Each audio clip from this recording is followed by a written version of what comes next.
Welcome to the Jamal Thomas Morning Show. That is the coffee pot. I am sorry about that. It'll stop in a moment. It's already hot. Give it a moment. Give it a moment. Give it a moment. Come on, stop, stop, stop, stop, stop, stop, stop, stop, stop. All right.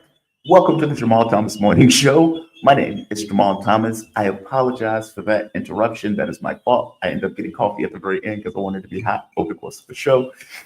I hope you guys are doing okay. I am battling. I'm not acknowledging. I'm not even going to say I'm battling. I'm not going to acknowledge that my body is trying to come down with a bug. I am resistant, obstinate towards it. I'm not going to accept it. Damn it, I'm going to power through. Because that's what real men do when real men aren't doing the news. But I hope you guys are doing okay this morning. Monday morning, March 31st, we're about to go into April Fools. I have a fantastic show for you today. You're going to love my guests. We have Mark Sleboda coming on at 8:15. We have Dr. Wilmer Leon coming on. We have Dr. Wilmer Leon coming on at 7:15. And we have Dan Kovalik coming on later in the show. All of them are going to be fantastic. A lot of big news. God damn it, that thing is still going. Okay, just stop. A lot of big news that is taking place. And it will require a bit of a breakdown. And I'm going to try to do this breakdown. I'm going to try to do it of service. Shout out to all of the chat. You people were here very early. I appreciate that. Jen Ho Choi, shout out to you. Diane Thomas, shout out to you. Sade Belson, I think. Alexandra Black. Adriac Ha Pai, shout out to all of you. And thank you all for joining me this early morning. Big news, I think, at least for me and from my point of view, is what I think is deep politics. I'm going to call it that. Deep politics. Not just politics, deep politics. Like when they brought out the chess thing and they call it deep blue. No. Deep politics. What I mean by that is what people are saying, I don't think, is indicative of what is actually happening. And the reason I say that is there's a lot of chatter going out on the airwaves by people posturing in certain positions. Case in point, you have a new mineral deal. Now, if you remember, the first mineral deal was onerous already, where Donald Trump was effectively trying to get 50% of all of Ukraine, any and everything that came out of the ground. They call it a rare earth deal, but it included oil, gas, minerals, and pretty much anything else that came out of the ground. All right. Zelensky goes to the White House. He's supposed to sign that deal. There are no security guarantees associated with that deal, but he was supposed to sign that deal. Zelensky, I would say, flipped out. Vance and Trump attacked. And he went whimpering to Europe, where they caught him and said, it's okay. It's okay. Big orange man treated you poorly. It's okay. Come on. Okay, come on. Hug it out. All right. So Trump comes up with a more onerous deal, a worse deal than what they had before, where Trump is effectively saying all of the money that Joe Biden gave you, those are loans. And not just loans, we want that money paid back. And not just paid back, we want a 4% interest on the money to pay it back. So not only, and just read the article, it is amazing. And it made me think, let me show the article first. U.S. mineral deal imposes onerous conditions, Ukrainian officials say. And just go for a little bit of this. It says the latest U.S. proposal radically changes the terms Ukraine initially sent to Trump, provided no security guarantees. And right here, according to the draft agreement, all U.S. aid provided since the start of the war will be reclassified as debt to be repaid with interest. I believe it was 4% interest from future revenues. The deal also grants U.S., quote, first refusal rights, unquote, on all energy and mineral investments, effectively handing Washington control over Ukraine's key resources. You can imagine that this is not accepted all that well. You can imagine that the first deal that was already bad, this deal is almost punishment. And they point out there is no way Zelensky could sign this deal. Medvedev, who I call Putin Whisperer, comes out and says that Zelensky would be hung in the Maidan Square right here if he signed this deal. Now, I call Medvedev Putin whisperer because I think, like the Obama whisperer thing that Key and Peele did, where they had Obama and he would be very political, and then his anger management guy would come out. That's Medvedev to me. All right. So Trump comes up with an even worse deal, a deal that there is no way Zelensky can sign. There's no way he can do it. The first one was hard press. Second one is even worse. All right. So Zelensky comes out and effectively says, I'm not signing that deal. I'm not signing that deal. Dude, no, I'm not doing that. This is not what we're doing. Wait a minute, if I can find the clip right here. He's like, look, I'm not signing that deal. No deal. This is an even worse. Якщо питання scenario. боргів, то що я... It's not in English, so I'm not going to play it out. But he was like, this is not a debt. And we didn't take this as a debt in the Biden administration. And so we're not going to take it as a debt now. And there's room for maybe in the future, it'll be something where we're not going to get anything free from this president. But, dude, no, we're not signing it. Zelensky goes also and apparently claims, which I suspect he's right, that there is some deal with the Europeans that he has effectively come up with. Now, Zelensky is saying he's not going to elaborate on what that is, but there's a deal that he's working out with the Europeans. Now, I suppose that he's working out this deal with the Europeans because he doesn't necessarily trust America to stay with him under the Trump administration. Trump comes out because, keep in mind, this is a complete rebuke of Trump. A, you violated the ceasefire. B, on top of violating the ceasefire, you are now telling Trump, I'm not accepting your deal. Boo-hoo. I'm not accepting your deal. I'm going to work with the Europeans who are claiming to raise like $1 trillion, which they're not going to do because they can't afford it, and claiming to put military assets in Ukraine, which all of them are going to die. But I'm going to work with these guys because you don't want to, you don't want to give me what I want. All right.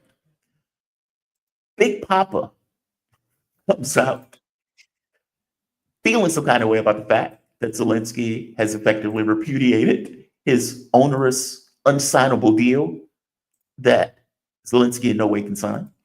Big Papa comes out and says this. Zelensky, by the way, he's trying to back out of the rare earth deal. And if he does that, he's got some problems, big problems. We made a deal on rare earth. And now he's saying, well, I want to renegotiate the deal. He wants to be a member of NATO. Well, he was never going to be a member of NATO. He understands that. So if he's looking to renegotiate the deal, he's got big problems. Zelensky, by the way, he's trying to back out of. He's got big problems. If he is trying to renegotiate the deal, he's got big problems. What are those big problems, right? Fascinating question. Add to the political intrigue this article that I found. Well, found. I'll go with that. This. I am fascinated by this. Article. So it points out that the former Italian prime minister said that Zelensky came to him on the sidelines of a conference or something and effectively asked him for help with China and Brazil because he didn't trust America. He thought that at some point America was going to pull out. And when America pulled out, Europe wouldn't be able to carry the burden. And so he wanted to see if China, Xi Jinping, and Brazil, Lula, would help him in the war effort. Lula effectively slammed the door in his face. That's your mess. That's the U.S. mess. We ain't got nothing to do with that.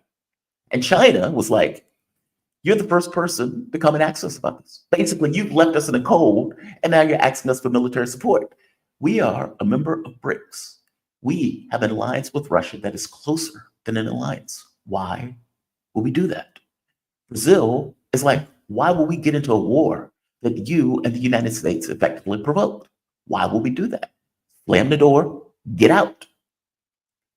So Zelensky didn't fully trust Europe to carry the burden, didn't fully trust America to carry the burden, and was looking for other players to effectively help him in his war effort. This is while he is vocally cozying up with Europe, like we have our own plan, with, I guess, the idea, believing that America is going to pull out and that Europe is going to somehow carry the burden that America was carrying in the war. That's fascinating. Deep politics. The second part to that, go to my guest. Got to go to my guest. We're going to hit this with Mark, by the way. I have 2 minutes before I get to Wilmer. Did Trump do a deal, a mineral deal? By the way, Trump is full of it. Trump is saying, well, we worked out a deal, and now he doesn't want to sign a deal. Okay, that is not the deal you initially worked out, nor is that the initial deal that Zelensky was coming to the White House to sign. This is a different, more onerous deal. And it's almost as if Trump crafted a deal that Zelensky couldn't sign. Now, did he do that with the thought that they're going to get weaker and weaker on the battlefield? And they, at some point, are going to collapse, especially since the reporting is that Russia is planning an offensive. And by the way, anytime negotiations take place, both sides try to do what they can militarily in order to gain as much ground as possible for those negotiations. Believe it or not, ceasefire talks heat up conflicts, not bring them down. And so it makes all the sense in the world that Russia will try to get what it could get if it indeed is willing to come to some kind of agreement, if it believes that it could get what it wants out of the special military operation out of an agreement. Or Russia could just be trying to break the Ukrainian military in order to resolve much of this before it even gets to the peace talks.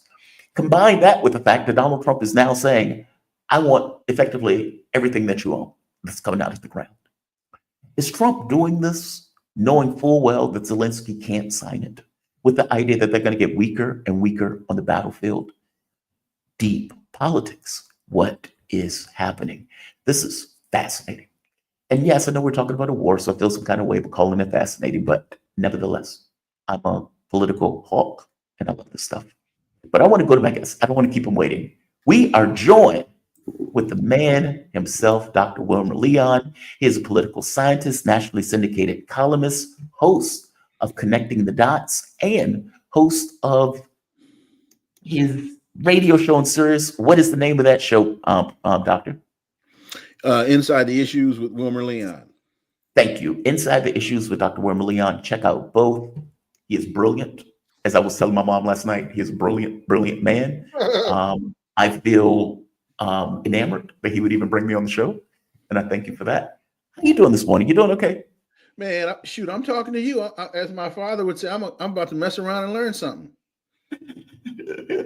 Well, I mess around to learn something every time we have conversations, so thank you for that. I got to start with the college campuses. I was watching, where is it? I was trying to pull up the clip. I was looking at some of the reporting that was coming out, and effectively the ICE was going into Johns Hopkins, and the people and the staff were told, hey, when they come in, don't do anything right here. I am amazed by this because I feel like this is so weak and it's somewhat of a betrayal. Right here. Faculty and staff at Johns Hopkins were told not to intervene if ICE agents come to the campus looking to detain community members. Employees were told not to help community members leave or hide if they were sought by federal agents. I feel like this is Nazi Germany, right? And no, I'm not saying the United States is Nazi Germany. But this idea of, hey, if they come to get somebody, don't hide them, don't try to get them away, don't do any of that stuff, whether it's legit or not. Because keep in mind, the Trump administration has been deporting people who are legally here, who have every right to be here, and who, in some cases, green card members. In some cases, they're going through and changing the visa status of people who are here legally. And It is the height of cowardice to be like, hey, we're going to work with the administration. Don't help anybody. These are your staff members, by the way. Bob is your staff member. Raul is your staff member. Don't do anything to help Bob and Raul, even though you've known them for the last X number of years. Just let them come, let them deport him and take him away in chains and put him in a cage. The height of cowardice. Now, you are a professor. Give me your take on this. I find this to be cowardly. I don't know another word for it. Give me your thoughts. Well, I think a lot of the analysis of this always has to start with Steve Bannon's statement about flooding the zone. And I always suggest there's I think it's 2019 Frontline interview with Steve Bannon. I think it's Frontline that folks need to go and sit and listen to the entire interview, because he lays all of this out. He tells you exactly what they're doing and why.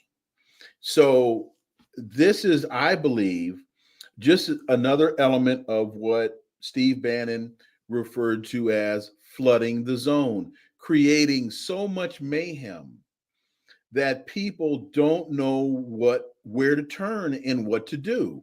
Because the analogy I'll use now is it's like the California wildfires.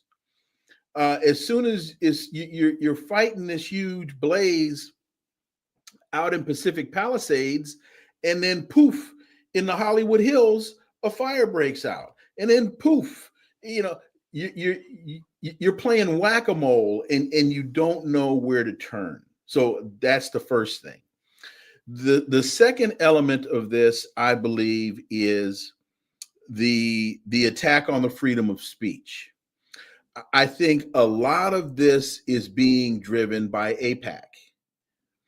And because when you look at the nationality of the people or nationalities of the people that are being deported, and you look at what they're being deported for, they tend to be people from the Middle East, and they tend to be people that are supporting the Palestinians.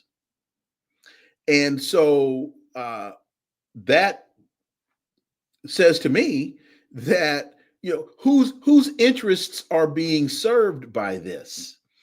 And what I think this also takes us to is an analysis of the reality that, or an acceptance of the reality that over the last, I'll say probably 3 or 4 years, the Zionists are losing the argument.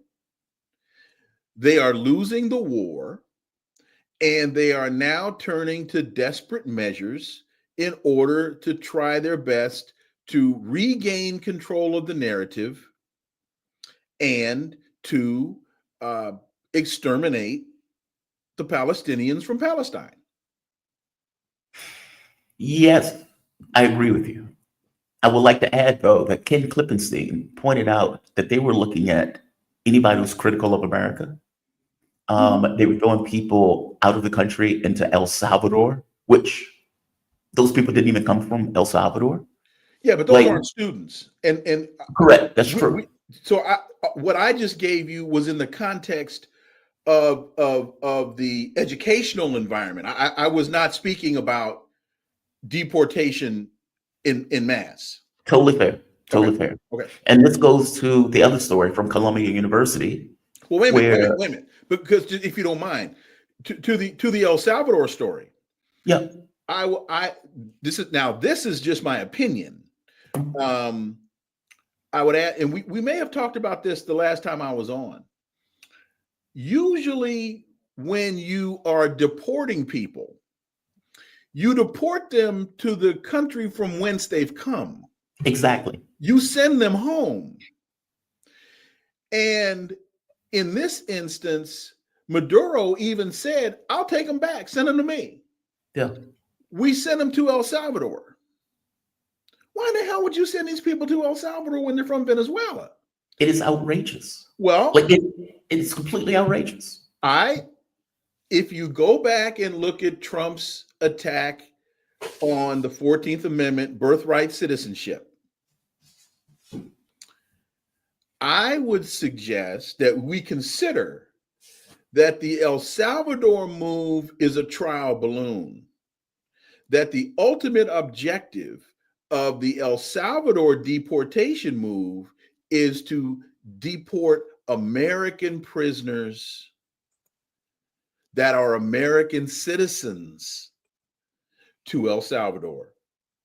Because when you go back to the original conversation that the president of El Salvador had with Lil Marco Rubio, it was when Lil Marco was in El Salvador, Mm-hmm.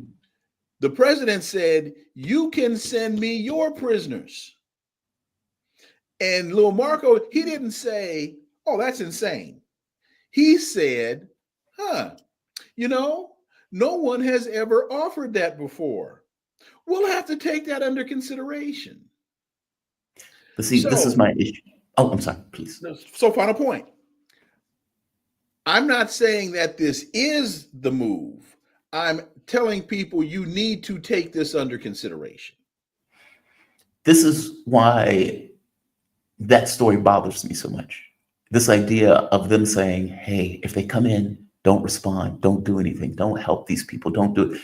That is epic cowardice in the face of an administration that is pushing the bounds of presidential power. And much of this stuff is illegal, by the way. Like, yes, it will be challenged in the courts, but they've already done it at the point where it gets challenged in the courts. To add to that, this statement coming out of State Department is just mind-blowing. Listen to what she says here. But that we'll revoke the visas of whoever it is that fits within the category of what it is we're deciding is going to get your visa revoked, which is illegal activity, essentially. We will revoke the visa of anyone that we decide that needs to be revoked. Meaning, we will come up with what we need to in order to kick somebody out of the country and revoke a visa, whether it is valid or not. Keep in mind, the other guy, Mahmoud, I forget the last name, Khalil, thank you. He was legally here. He was a green card member. Rubio went through and said, well, he came in on like a student visa or came on as like a tourist visa or something like that. And so they used that as a justification to eliminate the fact they had a green card in order to justify kicking him out of the country. And they're doing this across the board for people who criticize America, who have complained about America, etc. This is outrageous behavior. And I think the wild part about it is there is no political opposition to it. None. The Democrats are not in a position, nor do I think would they, considering they were perfectly fine with the genocide. They may complain, but they're complaining in disparate ways. There is no cohesive pushback against this, either from the political space or from these universities like Columbia University that is bowing its head, just like the other school I mentioned, to allow this to take place. The society conforms. It's astonishing. And they're doing it without due process. Yes. Which is, in the minds of many, the real problem is you're doing this without due process. That's why I'm saying, folks, they're coming for you without due process, because the Steve Bannons of the world, they cannot expect to create this much mayhem without anticipating public backlash. Right.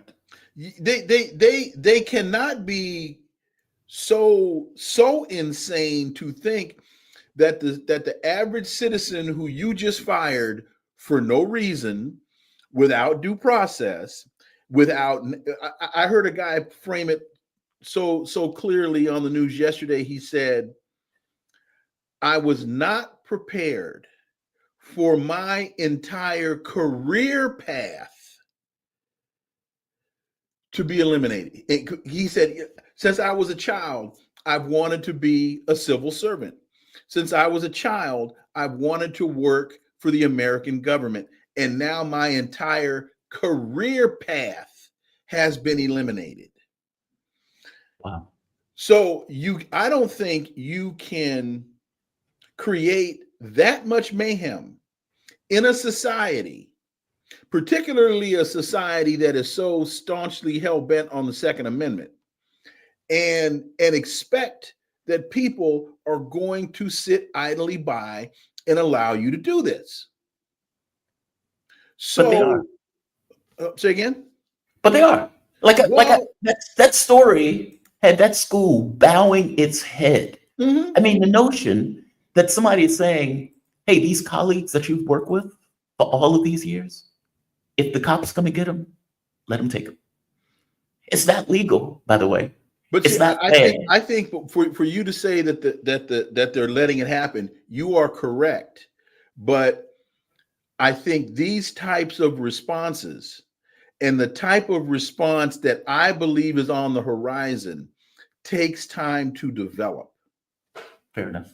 And so those that are passively allowing this to happen today will not be nearly as passive in a few weeks when and all of this with tariffs and pricings, prices rising, the man, people are getting squeezed from every single angle.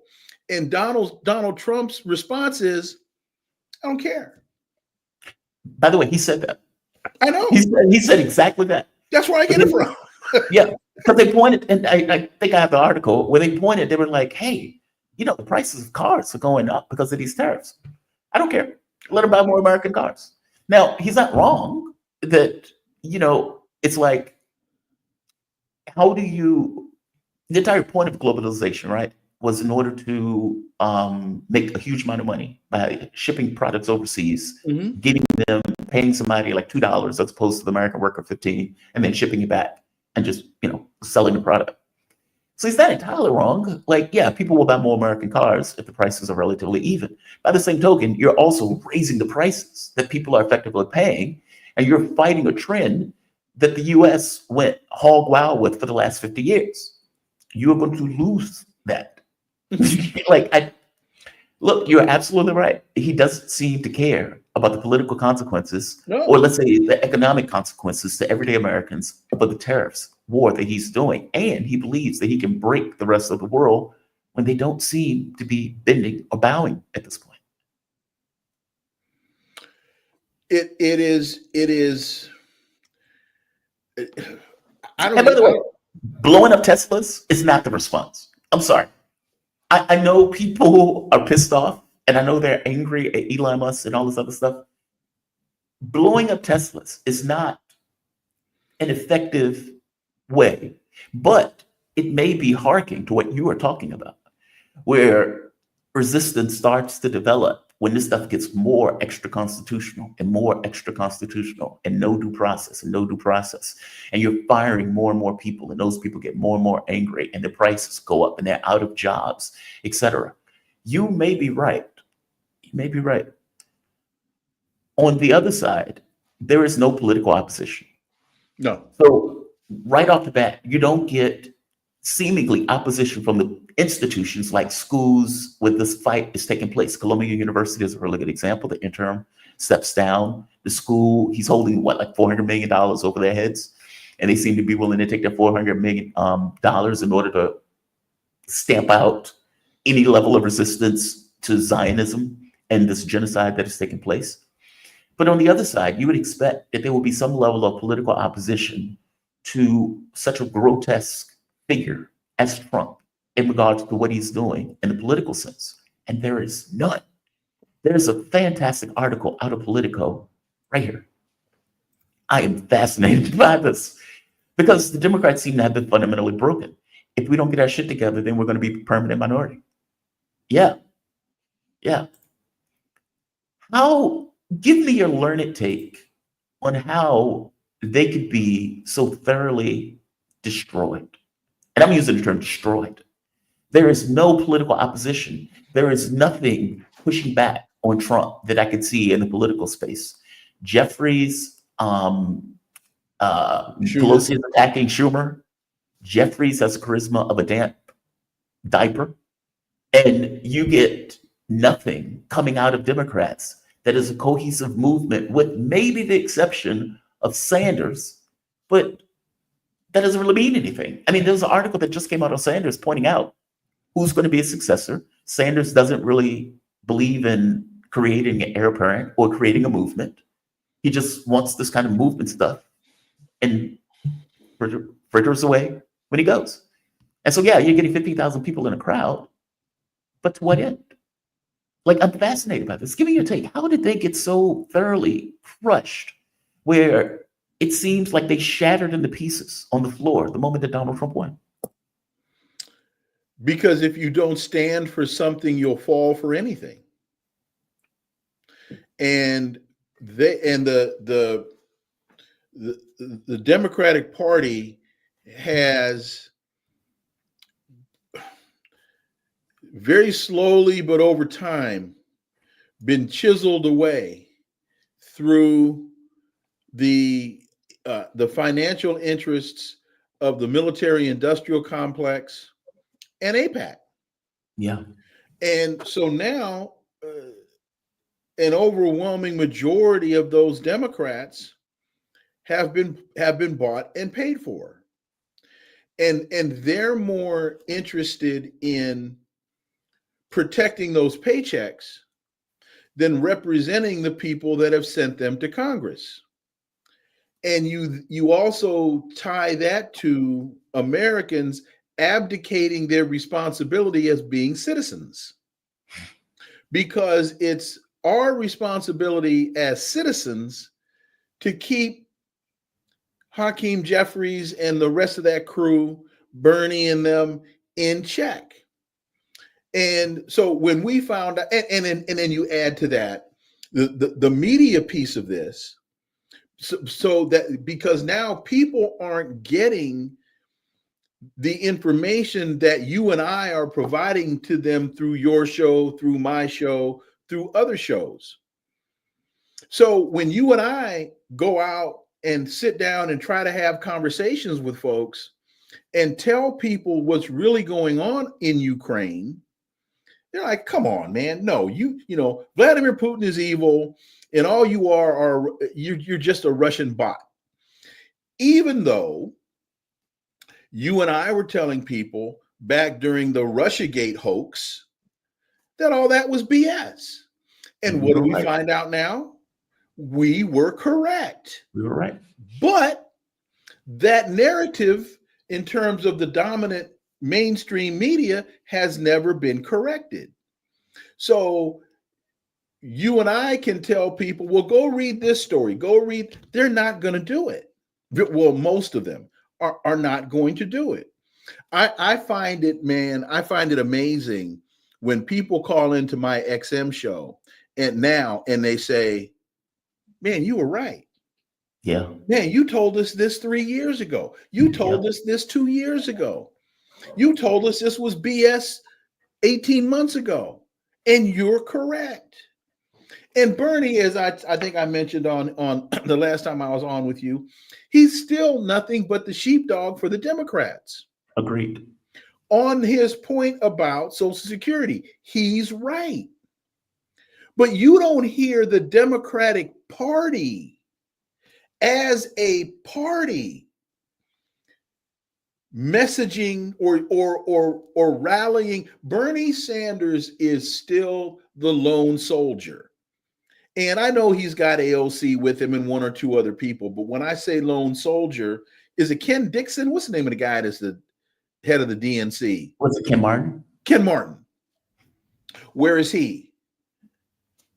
Conspicuously silent. Yeah. The brother from Minnesota, the former head, he's now I think the Attorney General of Minnesota. What's the brother's name? The Muslim brother that was the head of the DNC. Oh, I know you're talking about Ralph. Anyway, Keith Ellis. Keith Ellison. Where is he? No, where are and you look, I tell, look, if I can see this, anybody, I'm not going to insult Stevie Wonder. If I can see this, anybody can see this. This look, I'm in an exchange with a brother that calls into my show all the time. This dude from Texas.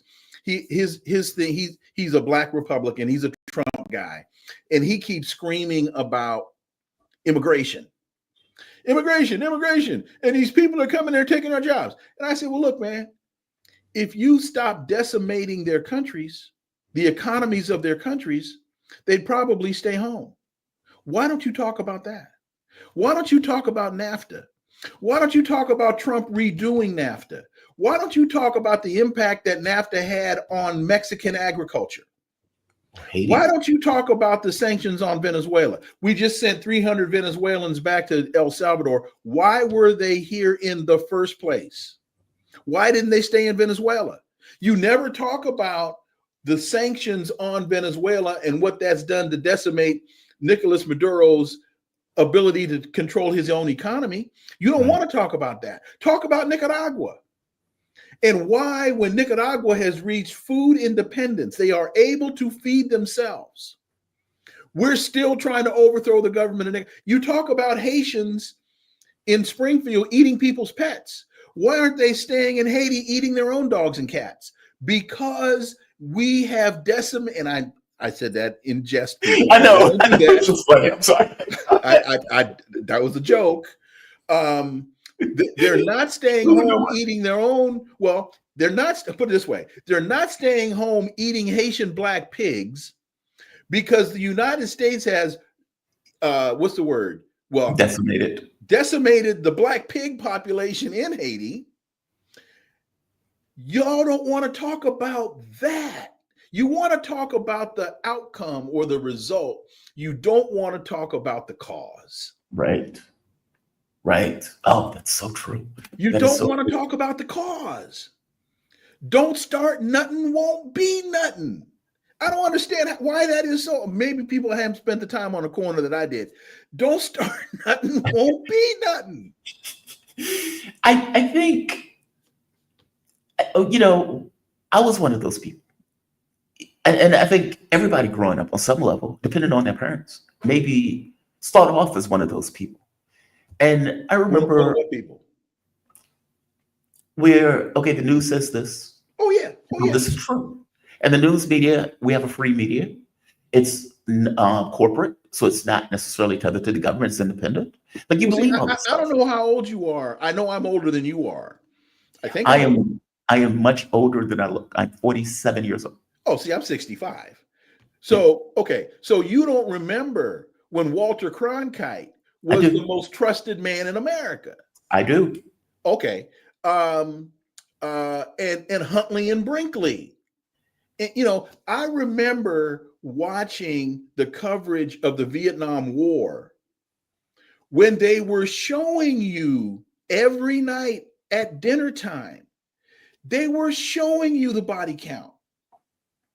You had Ed Bradley in the bush with a microphone, here I am in the all of those guys were on the ground in the bush reporting, and it wasn't pretty.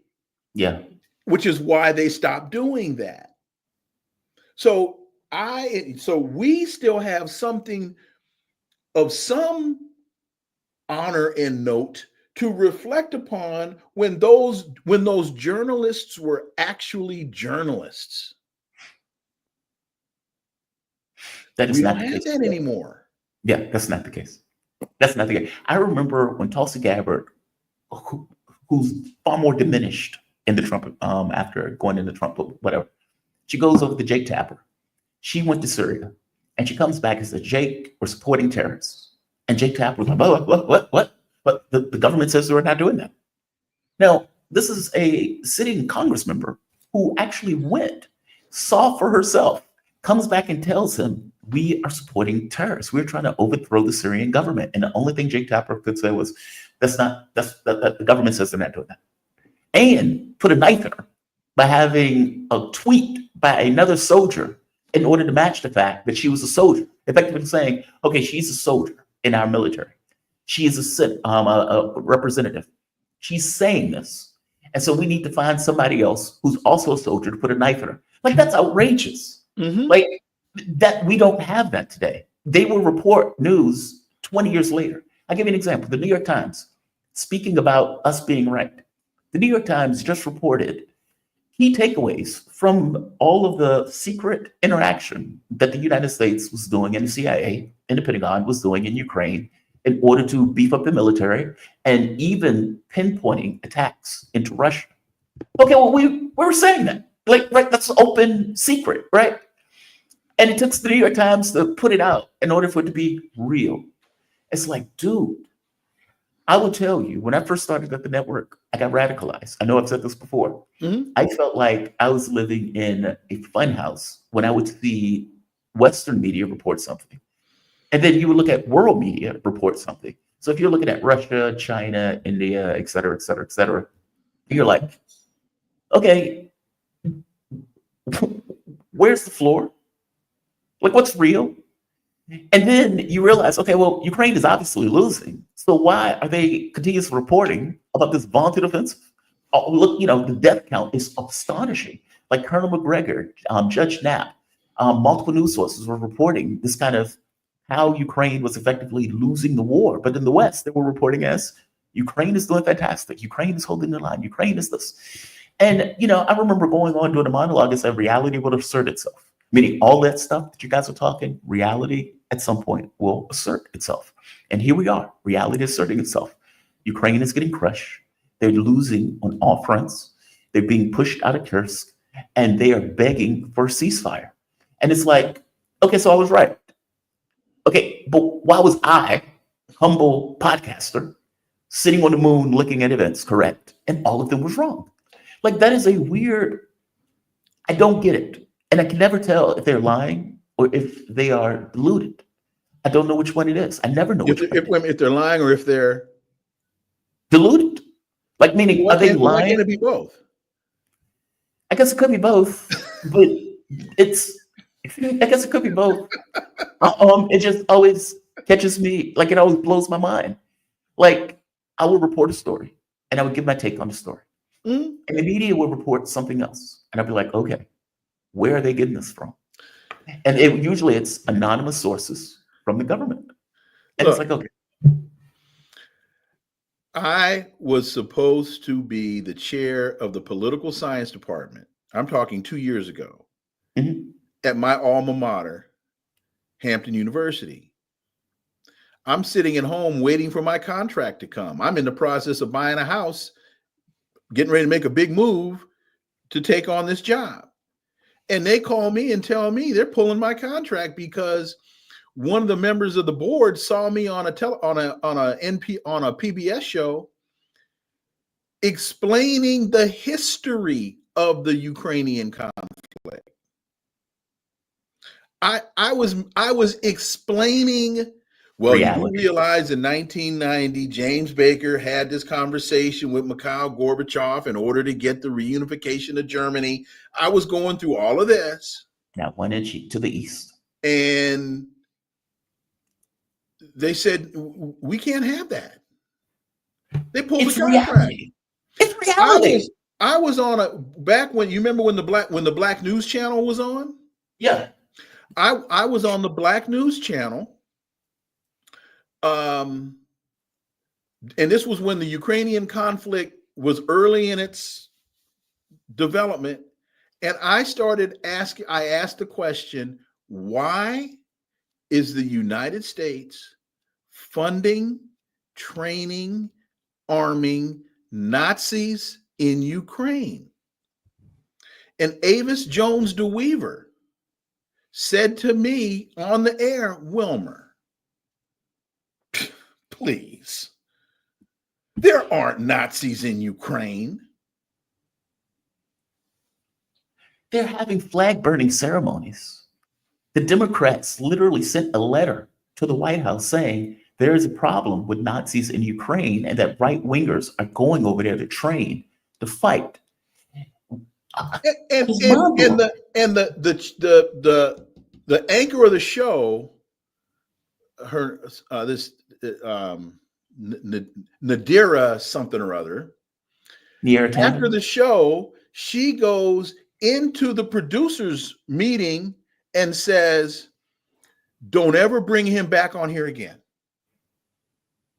Fortunately for me, a number of those producers had worked with me on other shows, and they told her, if anybody goes, it's going to be you, because that guy knows what he's talking about. You don't know who he is. He knows what he's talking about. And he's telling the producers stood up for me against the host because all she wanted to do on the Black News Channel was have Black people repeating the dominant mainstream narrative. That's outrageous. That's outrageous. You've had folks come out and talk about CNN and MSNBC, well, particularly MSNBC, and how you cannot criticize Democrats on MSNBC. Right. Ted Rawl, by the way, tried to get a contract at one point on MSNBC, and in the contract they had, you cannot criticize the Democratic Party. I was on MSNBC, and I wrote for the Griot. I was on CNN. I was on Lou Dobbs Tonight regularly. I was on the 43rd floor at 30 Rock negotiating a deal. Ted is absolutely right. Wow. Just wow. So that's our media. But that's the quiet part, right? That's not the part you hear aloud of people saying, hey, by the way, there are red lines. And if you want to keep this job, if you want to keep this paycheck, there are red lines that you can't necessarily. And I had a number of people say to me, Wilmer, you don't understand. What you need to do is get in. And then once you get in, you can do. I said, no, you don't understand. Full open kimono. When you sign me, or when you sign me, you know what you're getting. So there won't be any surprises, and I don't wind up getting fired. I rather, my dear friend and mentor Tom Porter says, I'm never surprised when you fire me. I'm always shocked you allowed me to stay as long as you did. So my whole thing was always, no, this is, you know what you're going to get every week when you invite me on your show. I don't surprise you. You don't leave the show going, oh man, I didn't know he'd go there. I was shocked that he was going to say that. No. And if you are, then don't call me back. I mean, no, I remember calling you back. No. For me, the math is just that simple. Invite me because you know what you're going to get. Don't invite me because you know what you're going to get. Right. Don't invite me and then be shocked and amazed and surprised that I told you that Donald Trump is lying to you. This whole thing about Greenland is a negotiating ploy. The prime minister of Norway, who owns Denmark, has already said, dude, let's sit and negotiate. You can have access to our minerals. Let's negotiate. All this is, and I'm not saying that Donald Trump won't invade Ukraine, won't invade Greenland. What I'm saying is where we are, what I see right now with this is he's trying to posture for what he believes will be an eventual stronger negotiating position. One of the signals to me on this is when they asked President Putin what he thought about it, Putin said, hey, it's not my problem. That's between them. It ain't got nothing to do with me. Well, Putin also said that the U.S. had been angling to take Greenland since 18 something. Right. Yeah. Right. But you're absolutely right. But I think he understands the history better than most. And that his response of that's between them, it has nothing to do with me. He knows if he said anything other than that, it ratchets up the rhetoric, Right. which is not what he's trying to do. He's got other issues he's got to deal with. So he's just saying, you guys work it out. Yeah. But I believe this: if he saw a potential conflagration erupting, he would have more to say. Mm-hmm. And Donald Trump is in the process now, starting an Article 5 conflict with a NATO member. Yeah. Similar to what the United States did when we blew up the Nord Stream pipeline. But I don't think this one will go quite as quietly as Nord Stream did. So again, I don't see this right now. And I say, as we sit here on the 31st of March, Mm-hmm. I don't see this on the 31st of March being a military issue. I think Donald Trump is just barking at the cars passing in the street. And please finish. no, that's it. Okay, I'm sorry. I'm looking at the time, and I want to make sure I get you out of time. And I got class. No. I'm watching it too. Dr. Wilmer Leon. He Sure. is political scientist, nationally syndicated columnist, and host of Connecting the Dots. And by the way, and the other show on Sirius, I have to write that down. Inside the Issues with Wilmer Leon. One of my 11 o'clock guests, it's from 11 to 2 Eastern. Dr. Radhika Desai will be my guest on my first guest on Saturday. We got a lot in store. So the 3 to 4 every day Eastern on YouTube, Connecting the Dots, and then Saturdays on Sirius 126 from 11 to 2. Check them out. It is a fantastic show. And like I said, I like learned you, something. It's easy to do. I am shocked that you would invite me on. I'm a nobody, but I appreciate that. Have a fantastic day, man. Thank you for this. Too. Have a good one. I'm out. All right. I love that guy. Everything that comes out of his mouth is brilliant. He had me on the show on Saturday. Like I say, I'm shocked that he had me on the show because I am a nobody in this case. The man has like a doctorate, etc. But definitely appreciate him. He is absolutely right. There is a lot of stuff going on in regards to the United States. It does come across as if they're trying to flood the zone. And I want to piggyback on something that he said. There's no political opposition. Isn't it weird? Like usually, let's say if you were in Britain, or let's say you were in another country and they had a parliament, and the prime minister comes out and says something outlandish, and the political opposition comes out and screams at the prime minister, berates the prime minister, goes after the prime minister, and there's all of this political opposition and everything else. Where's that? Donald Trump is literally throwing people out of the country into a country that they did not come from. He is literally throwing people with green cards and whatnot out of the country because they're criticizing a foreign government. That is outlandish. The notion that because somebody criticizes a foreign government, that you are chucking them, putting them in cuffs, throwing them in a cage in order to deport them. Outrageous. Outrageous. Where's the political opposition? You have Elon Musk destroying Social Security, Medicare, Medicaid, effectively firing all of these workers. RFK firing all of these workers out of Health and Human Services, like 40,000, 44,000 people. People who are doing a job. They didn't have a review. There was no analysis. You have a billionaire, nearly going to be a trillionaire, coming in and saying, yeah, we're going to get rid of all these people. Okay, what do you think that's going to do to the organizations? Under the guise of waste, fraud, and abuse, so Donald Trump can hold this lie that, well, I'm not going to touch Social Security and Medicare. Okay, call your Social Security office right now. Call the line. That's what, 772, whatever the number is. What you will hear is, because of staff reductions, we have extended the time frame. They will give you a very long message saying the time frame for you to get benefits has been extended.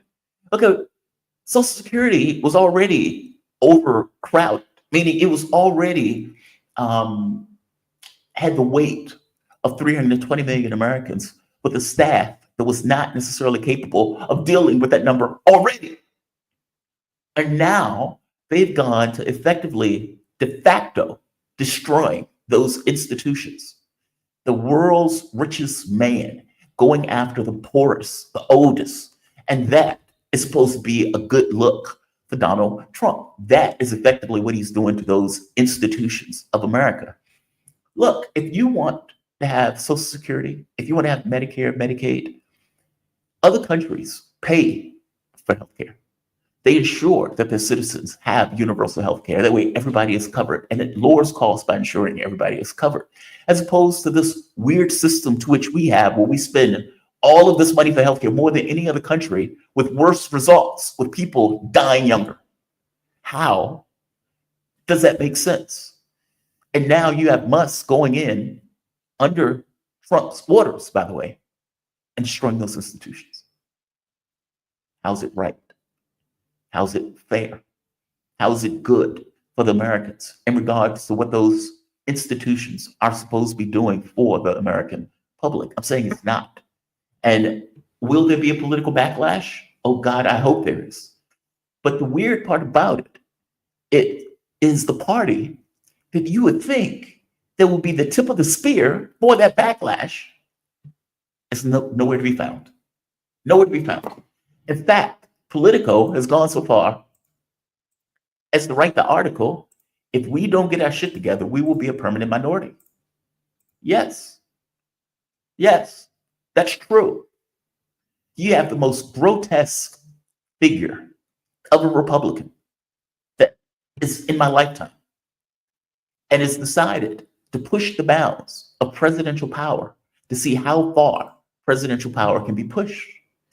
And there is little to no political opposition for it. It is astonishing. I've never seen anything like it. It's almost as if the moment that Donald Trump won, the Democratic Party shattered into 1,000 pieces, fell on the floor, and everybody else collapsed. Have you ever seen a donkey or mule? I think it's a donkey or mule, or maybe it's a goat, where the goat gets scared and just falls over. That's the Democratic Party right now. So Trump is doing all of this stuff, for the most part, unabated, with the only fig leaf in his way being courts. And he has been attacking the courts because the courts have been effectively putting a stop on some of the items that he was doing. But that is legal opposition. That is not political opposition. Those are different things. It is astonishing to me. The only person that has been running around screaming about getting people numbers is Bernie Sanders. And frankly, he doesn't matter. He's irrelevant. I hate to say it because I love the guy, but he's irrelevant to the process. One lone man is not the issue. It requires movements. When Sanders first ran, he got it right. We need a political revolution and we need a movement. Okay, fair enough. But in the article that came out about Sanders and who will be his heir apparent, they point out that Sanders has no issue or has no want, no need to A, choose an heir apparent, but more importantly, to, let's say, challenge the Democratic Party. Meaning, he is a flash in the pan. He's not something that says, yes, I'm going to take a political coalition. I'm going to take this 30 million people that I have at my disposal, and I'm going to use it as a weapon. I'm going to use it as a weapon against a political party in order to force that party into doing X or Y. It's almost as if they have lost the mission. My ex-wife, she hates me right now. But, okay, that's more complicated. Yes, she hates me though. But one of the things that she used to hate, her and I used to travel. And we went from country to country to country to country. Complicated. Still had to do treatments while I was traveling, so it was very complicated. My mom got sick. At least we thought she was sick, because she ended up not being sick. But we ended up coming back to the country. When she was well, I told my ex-wife, all right, let's go back. And she was like, yeah, I'm over it. I was like, what do you mean we're over it? And I used to say, you lost the mission, bro. And after a while of me saying that, she was like, stop saying that. But it's true. You lost the mission, bro. And what I meant by that was we had same pageness. We knew what we were doing. And it was a beautiful thing when people know what they're doing. Meaning when you have a coalition of people, everybody's on the same page. There is one mission and everybody's on that mission. Oh, it is a beautiful thing. It is a beautiful thing. You lost the mission. And I'm saying that is true for the Democratic Party. They've lost the mission. What was supposed to be a political institution that was supposed to fight for certain values, fight for certain ideals, fight against the political opposition and preventing them from accomplishing their political ideas, almost as if you're in a low-level military conflict, with the notion being we are trying to win, and winning in the context of passing these things that we and the public that backs us believes in. They've lost the mission. As opposed to being a political instrument as a tip of a spear, they've become this kind of weird fundraising cultish mechanism where they get a bunch of money from donors and put somebody up who does absolutely nothing because for the money from their donors, meaning they're just a finger in the dike. They're not something that is actually moving to get anything accomplished. And I hate to tell you, if you're not moving, that's just death. If you're not making progress, you are dying. That political party is dying. They don't seem to understand what they're doing. They don't seem to be able to represent anything. They don't seem to be able to get anything accomplished. And for a grotesque figure like Donald Trump, they can't even win the election. And once Trump won, they shattered. I strongly suspect the reason they shattered has everything to do with the fact that they organized themselves entirely around resistance to Trump. Meaning it wasn't like we represent and want Medicare for all. We represent and want to increase the minimum wage. We represent and want to expand Social Security, meaning eliminating that barrier or that deadline that's associated with millionaires where they don't have to pay anymore. Get rid of it, Social Security, solve it forever. Not to mention stop stealing from it. But we represent these things. These are the things that we want to get accomplished. Put us in office. This is what we'll do. We'll do that for the American public. Damn it, we'll do it. That's what we believe in. And you got your Project 2025 for the Democratic Party with all of those things listed. Judge us by what we get accomplished. That is different than what they are. That, at the very least, gets very clear. This is what we represent. We're not into this woke stuff. This is economic populism. I'm not gonna, go after you if you mispronounce somebody's pronoun. I'm not gonna lose my mind, nor am I gonna support trans kids. I'm not gonna do any of that stuff. We believe in economic populism. No more, no less. That is what we are. Here are the items we want to get accomplished. This is what we're gonna do. Now, the problem with that, of course, is when you go and say, hey, I need money for this. Well, we have healthcare. We have education. We're rich. We have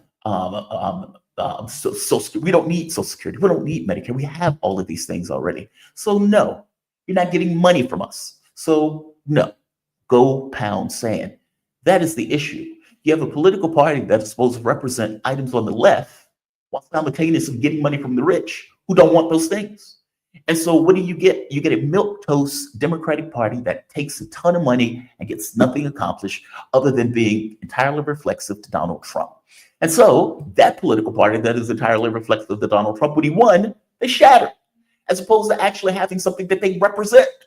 It's one thing if your tip of the spear is, here are the items we want to get accomplished, and this is what we're fighting over. This is what we're fighting for. Put us in. We believe in this. We believe in it. We get up in the morning, we believe in it. We go to sleep at night, we believe in it. That is not who they are. And because it's not who they are, they had nothing else to fall back on. They had nothing else what they actually believed in. It was a vacant, empty suit of an institution that was effectively shattered when Donald Trump hit it with a hammer by winning the election. The notion that the party of workers loses workers is amazing. and lose it to a billionaire. Lose it to a billionaire. Is there self-reflection? No, there's not. They shattered. My hope was that when they shattered, somebody, somewhere, walking at night, looking at the moon and the stars, think to themselves, how did we get this so wrong? How did we get this so wrong? How do we F this up to this degree? How do we allow this guy to win? Truth of the matter is the only way the right will really win is if the left fails. Trump won, yes, but Trump won because the left had no real political cohesion or, for that matter, represented anything. They were backing a genocide. They were backing a war in Ukraine. You hear these screeching animals still now, these liberals screeching about still continuing the war. That's who they are. Supporting a genocide. And then getting mad at anybody for bringing up the fact that they were supporting a genocide. As if nobody knew that they were supporting a genocide. It's the weirdest thing in the world. And then on the domestic front, representing nothing. Representing nothing. Do I need to show you the clip of Jon Stewart talking about Joe Biden's Build Back Better plan and how none of it got done? None of it got done. Just a waste. And even when they passed one decent policy on the issue of the $300 going to kids, that was removed by Democrats. Cinema, Manchin, you can say they're on the right, whatever, they're Democrats. They got rid of that plan. They weren't willing to go to the mat. Whatever you want to say about Donald Trump, and as grotesque as he is willing to use presidential power to accomplish his objectives in a way that Democrats fundamentally are not. And part of that is because they don't believe in those things.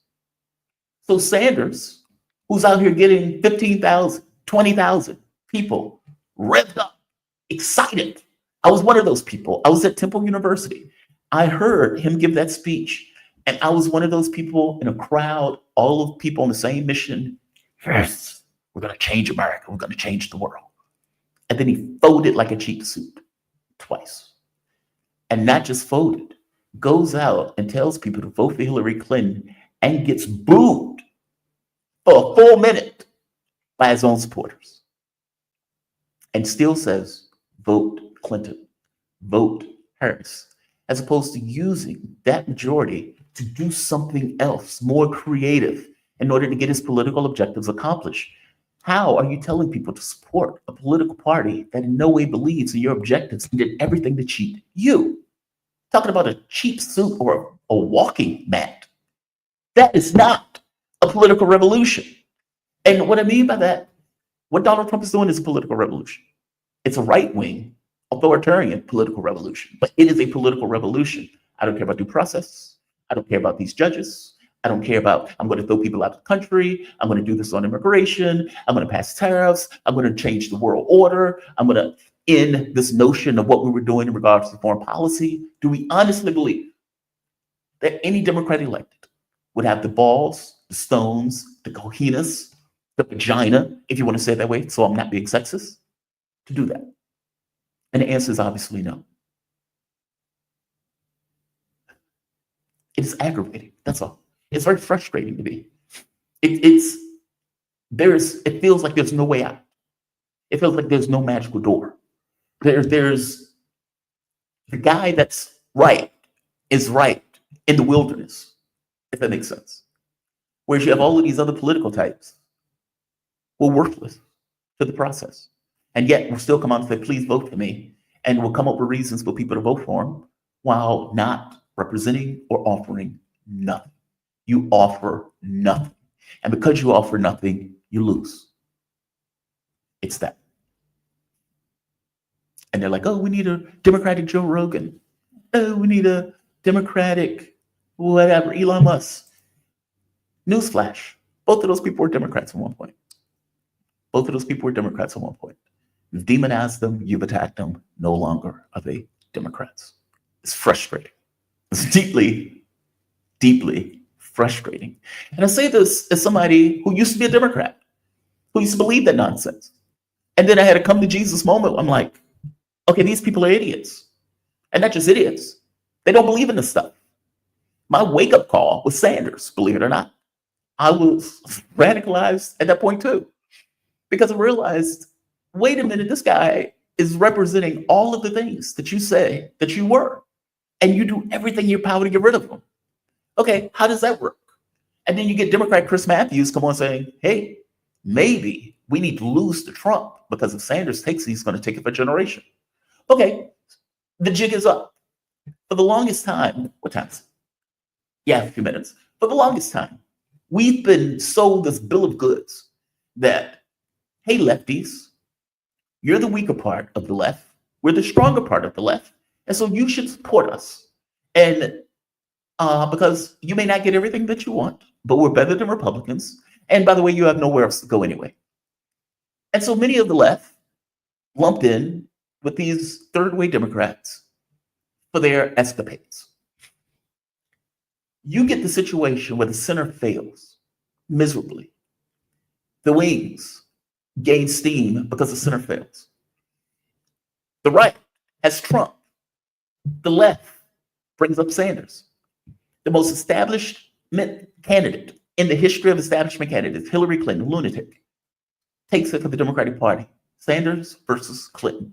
Trump versus like 18 other Republicans. Trump crushes all of them, just dominates like a Goliath. Sanders gets into this bitter, brutal fight with Clinton in a way that shocks everybody, because the assumption was it's her turn. She's going to automatically win. You get this huge thrust, millions, tens of millions of people saying, we don't want her. That's our guy. Democratic Party cheats in order to get Clinton in, which damages the party going forward from the standpoint of the left, with 30% of people who voted for Obama turned around to vote for Trump. All right. The issue is that you cheated the guy who cosmically, at that moment, was destined to fight Trump. Clinton loses. Trump beats her like a drum, and he wins. Runs up against Joe Biden. They hate what he did for COVID because like 1 million people died. I don't care if you don't like my perspective on this. I don't care. He loses. Then he comes back and beats Kamala Harris like a drum when she ran effectively the same campaign as Hillary Clinton. Philosophically, ethically, cosmically, Sanders should have been one running against Trump, because the time that you were having was an anti-establishment moment. And they ran the most establishment candidate, again, with the idea of offering nothing. It's deeply frustrating to me, this political process. And for whatever it's worth, it doesn't seem to be changing. Doesn't seem to be changing. I want to go to my chat for a bit. We have Chima Madhu. White folks in the West believe they can destroy the rest of the world without any consequences for themselves. The migrant crisis is well deserved. That is true. That is true. But keep in mind, Obama wasn't white and he was still carrying on the same thing. I want to bring in my guest, though. The man of the hour, Mark Sleboda, international relations and security analyst, a good friend of this show. And a lot to talk about today. How you doing, Mark? You doing all right? Jamarl, thanks for having me. It's always an honor and a pleasure to be on the show. Mark, it is always an honor and a pleasure to have you. Mark, I think that there are deep politics at work. Deep politics. What I mean by that is, so rather than shallow politics, because rather than shallow politics, right? Never really shallow, right? So Trump reworks the deal. He works the mineral deal. And that deal is so onerous, it gets worse, right? Where he is effectively saying, look, we want everything to come out of Ukraine until the debt is paid off. And so all of the money that Joe Biden gave is now a debt that needs to be repaid back with interest. Yeah. America would get controlling interest or controlling decision in regards to what they explore and the money that comes back from them. And as Medvedev pointed out, Zelensky would be hung and everybody with him if he signed that deal. And even Ukrainian officials is like, this would never pass. We can't do this. Now, I guess my question is, does Trump know that he can't do this and made that deal specifically because he knows Zelensky can't sign it? Now, just add something else. Zelensky comes out and says Look, so I'm not going to play the video because it's not in English. But Zelensky effectively says, look, we're not doing it. I'm not signing that deal. And not just not signing that deal, I am not accepting that this is a debt. This is something that you gave. This is not accepted as a debt. He then follows it up with pointing out that, by the way, I am also working with the Europeans in a way that I'm not necessarily going to tell you how I'm working with them, but I'm working with the Europeans in lieu of leverage, I suppose, just in case America pulls out. Interesting, another article comes out, and I know I'm putting out a lot, I'm sorry. Another article comes out where they point out Zelensky went to the Italian, a former Italian prime minister, and effectively said, hey, I am very doubtful of America right now, and I don't think Europe can carry the burden. So could you please go to Brazil and China and ask them for their support? Brazil, Lula, effectively slammed the door, kicked him out. Said, this is not my issue. You and America provoked this, you deal with it. China was more amicable, but effectively the same thing of, it's interesting that you come, you're the first person to come to ask us about this. But effectively, no. We're allies, we're not doing it. Trump comes out as boisterous as ever. And by the way, this is Medvedev, because I still think Medvedev is Putin whisperer. Medvedev says this, which I think is true. The American rolled out an excellent draft commodity deal for Kiev freak. If Kiev regime approves it, the drug addict and company will be hanged in Maidan like Mussolini. And if he rejects it, the United States will reset Bandera regime. Checkmate. Effectively, I put out a deal that you in no way could possibly sign. Trump comes out as boisterous as ever and says this. Of the rare earth deal. And if he does that, he's got some problems, big problems. We made a deal on rare earth. And now he's saying, well, you know, I want to renegotiate the deal. He wants to be a member of NATO. Well, he was never going to be a member of NATO. He understands that. So if he's looking to renegotiate the deal, he's got big problems. Zelensky, by the way, I see.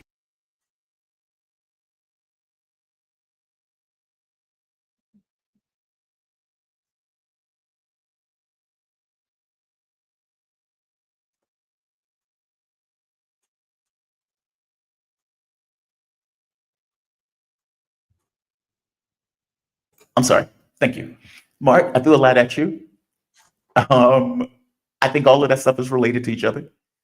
First question, did Trump put out a deal knowing full well that Zelensky could not accept that deal?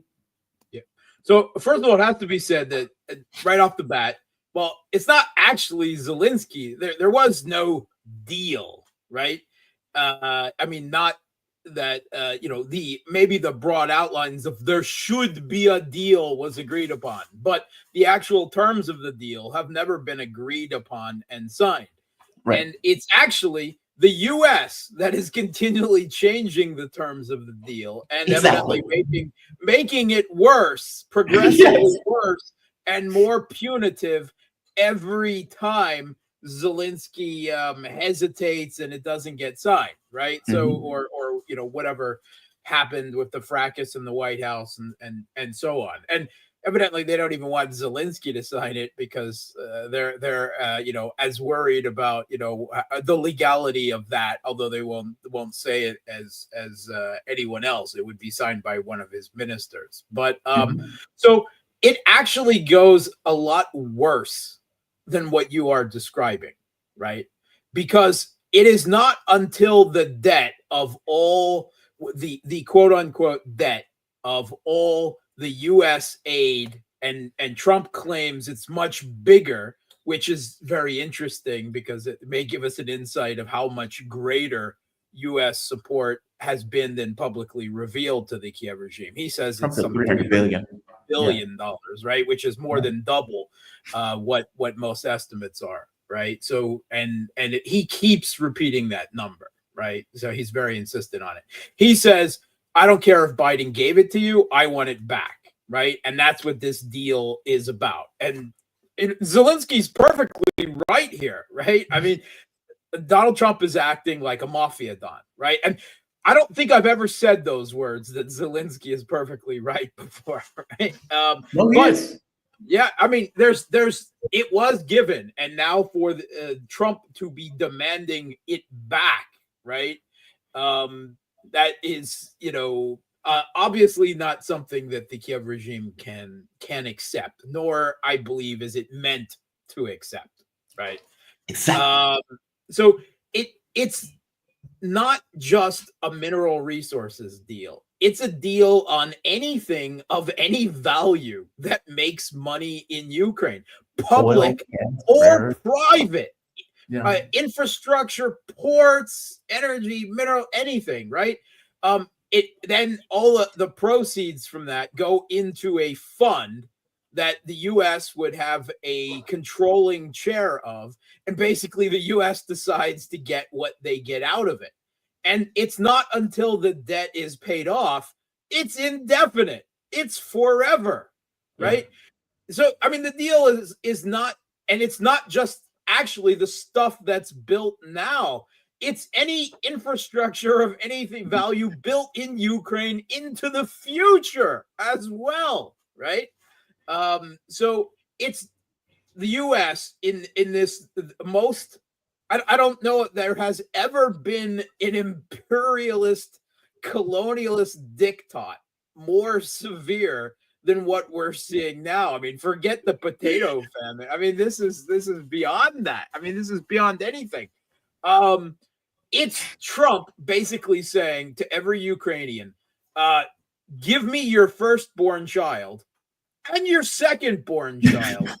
And if you have any children after that who manage to have children, then their first and second children are mine too, and so on down the generations until Ukraine doesn't exist anymore, right? That is the nature of this deal. There's absolutely no way that Zelensky, I mean, it would literally be selling his country into complete colonial servitude and bondage for nothing guaranteed, nothing, some vague thing that, oh, well, if the U.S. is that intimately involved in controlling all of Ukraine's economy, then we kind of have, it's kind of an amorphous security guarantee, because obviously we would want to keep the money spigot flowing once we've, driven it literally into Ukraine's heart and the blood keeps spilling out, right? I mean, that's what we're talking here, right? I mean, that's why Medvedev is even like, no one's going to sign this thing. So yes, I believe that right now that it is intentionally made so punitive that they're probably laughing in the White House. Do you think he'll sign it? No, he's not going to sign it. He's not going to take it, right? They're probably laughing about it, right? It is obviously intended for Zelensky to say no and to allow Trump to take another step back from the Kiev regime. I can't imagine. Now, that said, that is an analysis on a logical basis, right? He can't expect them to sign that deal.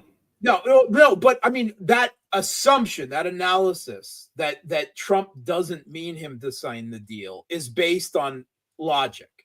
And I'm not so sure that the Trump administration is operating on logic in any situation anywhere, right, at this point. So I don't know. I don't know 100% that that's what's going on here, because Trump is at the same time, he is now threatening Russia, openly for the first time, saying if he doesn't get his ceasefire and if he believes that Russia is responsible for him not getting his ceasefire, then he is going to tax all Russian oil with secondary tariffs, which means he will tariff any country that dares buy oil from Russia. And Russia is the largest exporter of oil, back and forth with Saudi Arabia. Anyway, it's impossible. It is a threat without teeth, right? Right. Because it would crash the global oil market. It would send oil prices so high. Americans, Trump is love of talking about how huge things will be. Yeah. The inflation and the price of gasoline in your tanks will be huge if that happened, right? So I mean, and it's gone further because now he's threatening tariffs against the whole world. He said today, just the last few hours, all the countries. He's going to put tariffs on everyone.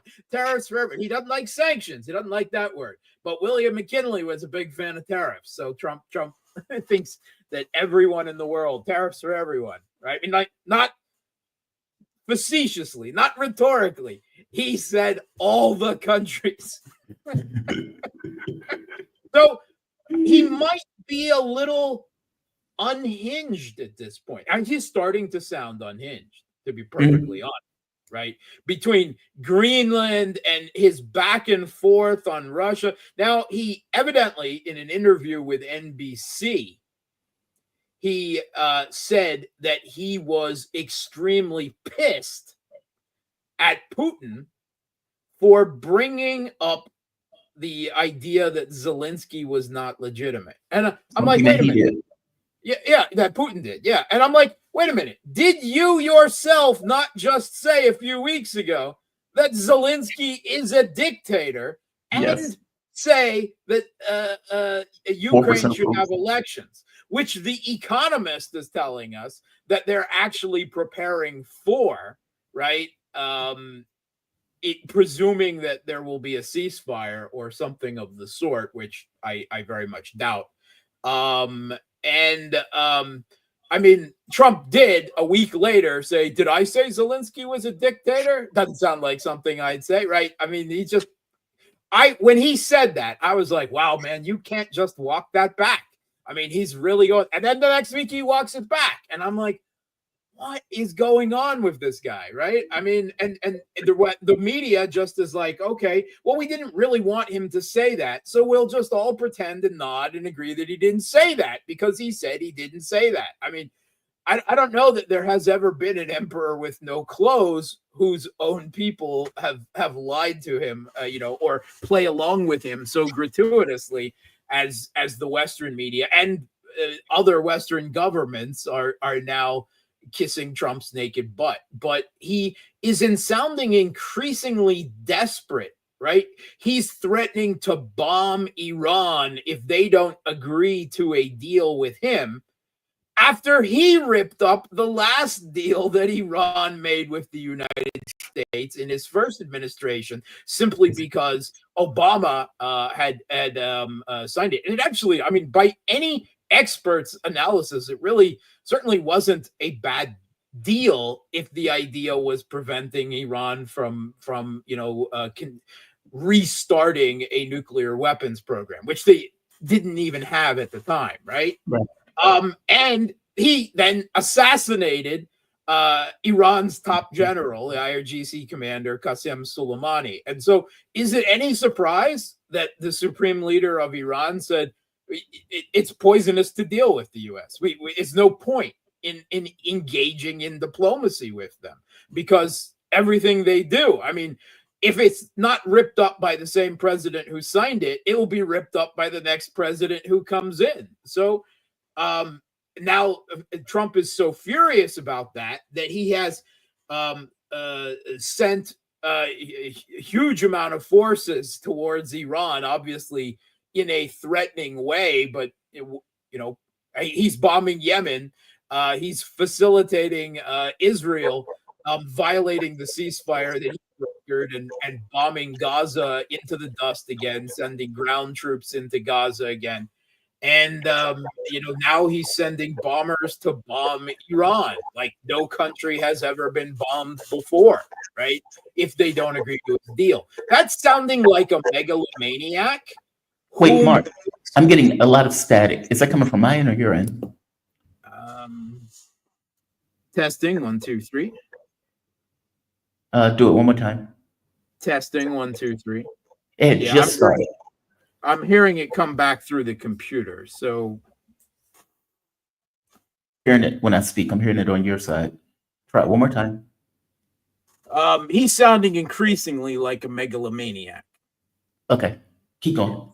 Okay, so he's being denied what he wants in multiple places at once, and he's acting like a spoiled child throwing a tantrum. He's not getting his deal in Iran. The Palestinians continue to exist, right? Russia is denying a ceasefire. Zelensky, we've had Ukrainian officials speak openly in the press, and they use the exact same word that I've used to describe Trump's attitude towards Zelensky and the Kiev regime: contemptuous. They hold us in contempt. Yeah, they do. Right. So, I mean, that comes the rationale for this first and second child agreement that Trump is demanding. But I mean, and Europe is defying him now, because Europe is blocking this bullshit Black Sea Initiative grain deal 3.0, because Russia, which is saying, look, in the first grain deal, we were promised these conditions and the West never fulfilled them. Sure, we'll go back and do the same thing again, but we actually want those things that you promised before delivered up front, which includes taking the Russian agricultural bank, putting it back on SWIFT, which includes making sure that Russian fertilizers and grain get to market, to allow Russia to get insurance for these ships. London governs most of maritime insurance. Belgium has SWIFT. That's based in Brussels.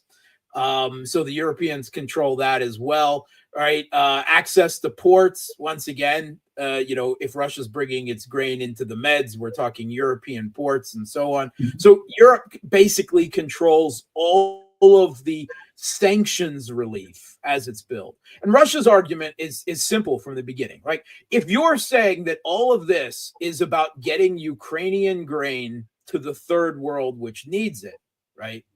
Our export of grain is the largest in the world, right? Like considerably larger than Ukraine's. And we're also the biggest exporter of fertilizer. Yet you do all of these things to stop our grain and fertilizer, which is a much bigger share to the world market, right? So if you're really concerned about those poor people in Africa, well, then we better make a deal here on their sakes, and so that they can get both ours and this Kiev regime's grain that you're talking about. But Europe says right out, no, right? Europe does not want a ceasefire.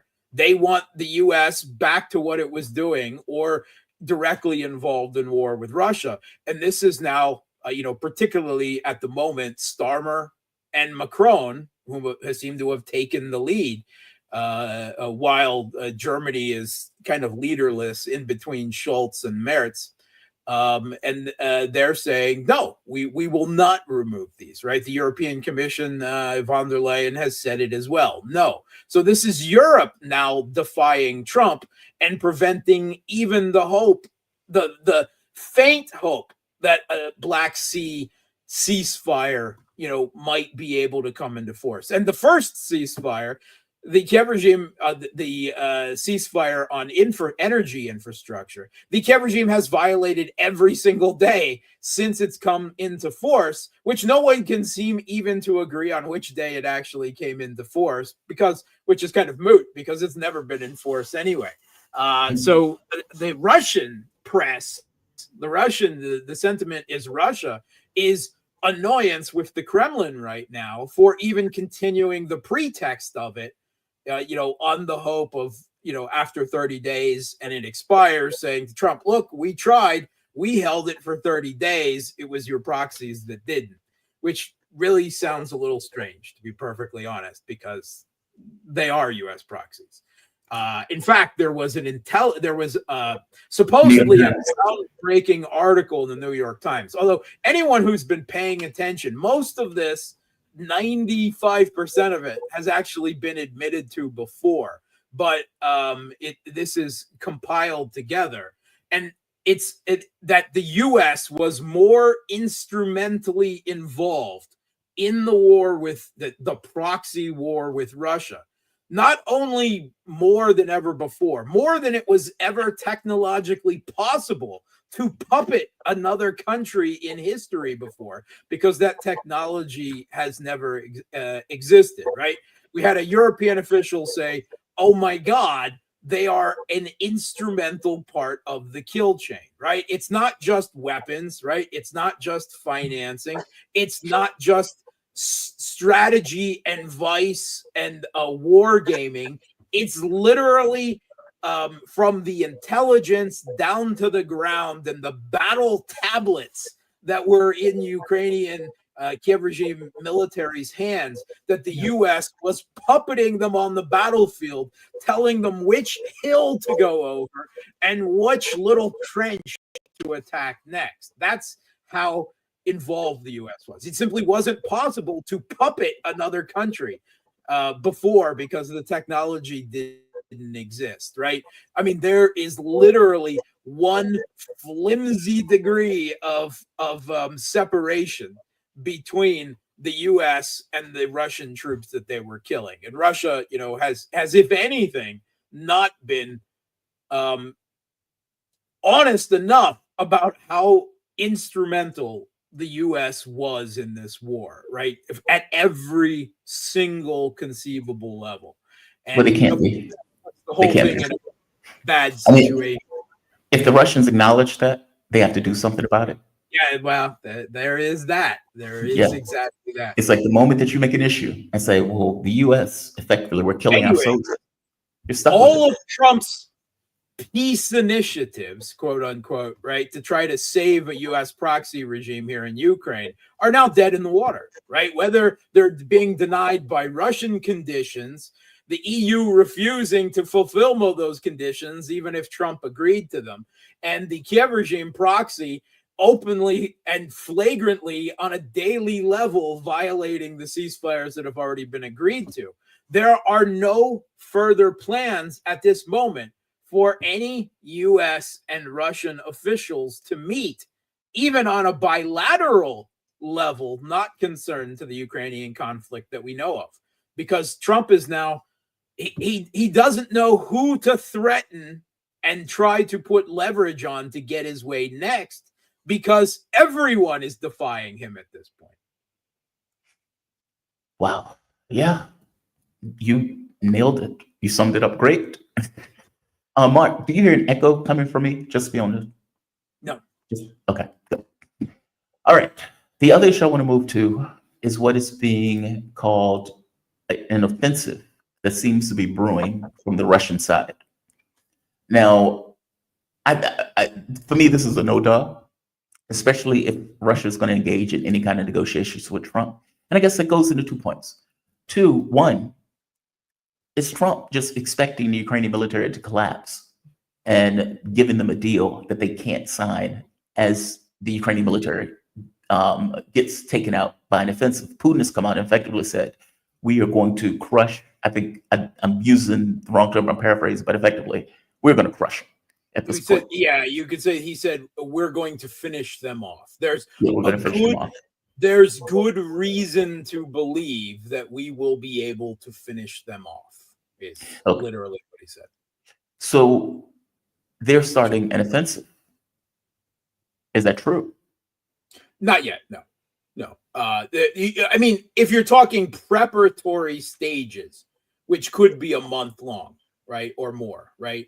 The actual, I believe that actually both sides are engaged in offensives or counterattacks right now, right? Because the Kiev regime is engaged in an offensive into the Belgorod region, right? Having been effectively at this point kicked out of the Kursk region. I think there's one and a half small settlements that they still have some troops in that are, not long for this world, shall we say.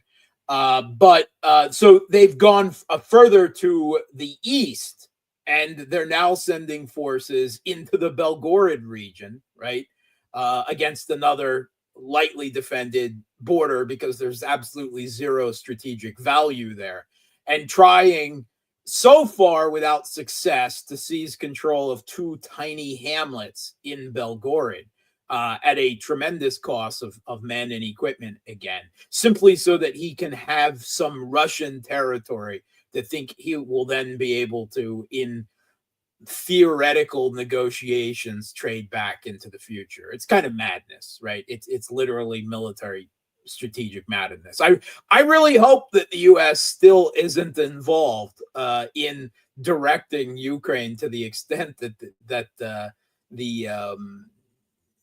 New York Times suggests that the U.S. has been. Because if they are, then I mean the U.S. military planners are.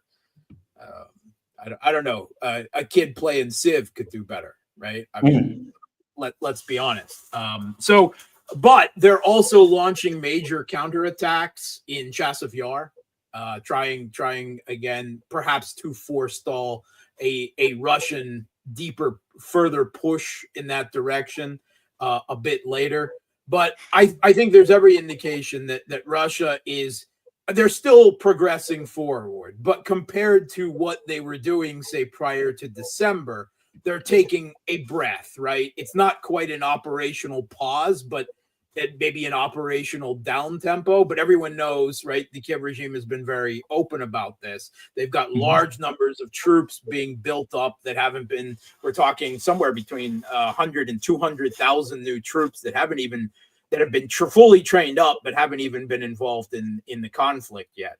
And first of all, there is likely to be a renewed push all along the contact line, right? In every direction, because Russia is now capable of that, right? They are capable of, we're not talking just one offensive, we're talking offensives everywhere, right? At a grinding pace, and then probably one or two or even three hard pushing offensives in specific places. And the biggest one right now looks in the south, in Zaporozhye, right? Where Russia is quite obviously moving towards an offensive. We're talking artillery prep, diversion reconnaissance groups, to what will be an offensive in the direction of Orehov.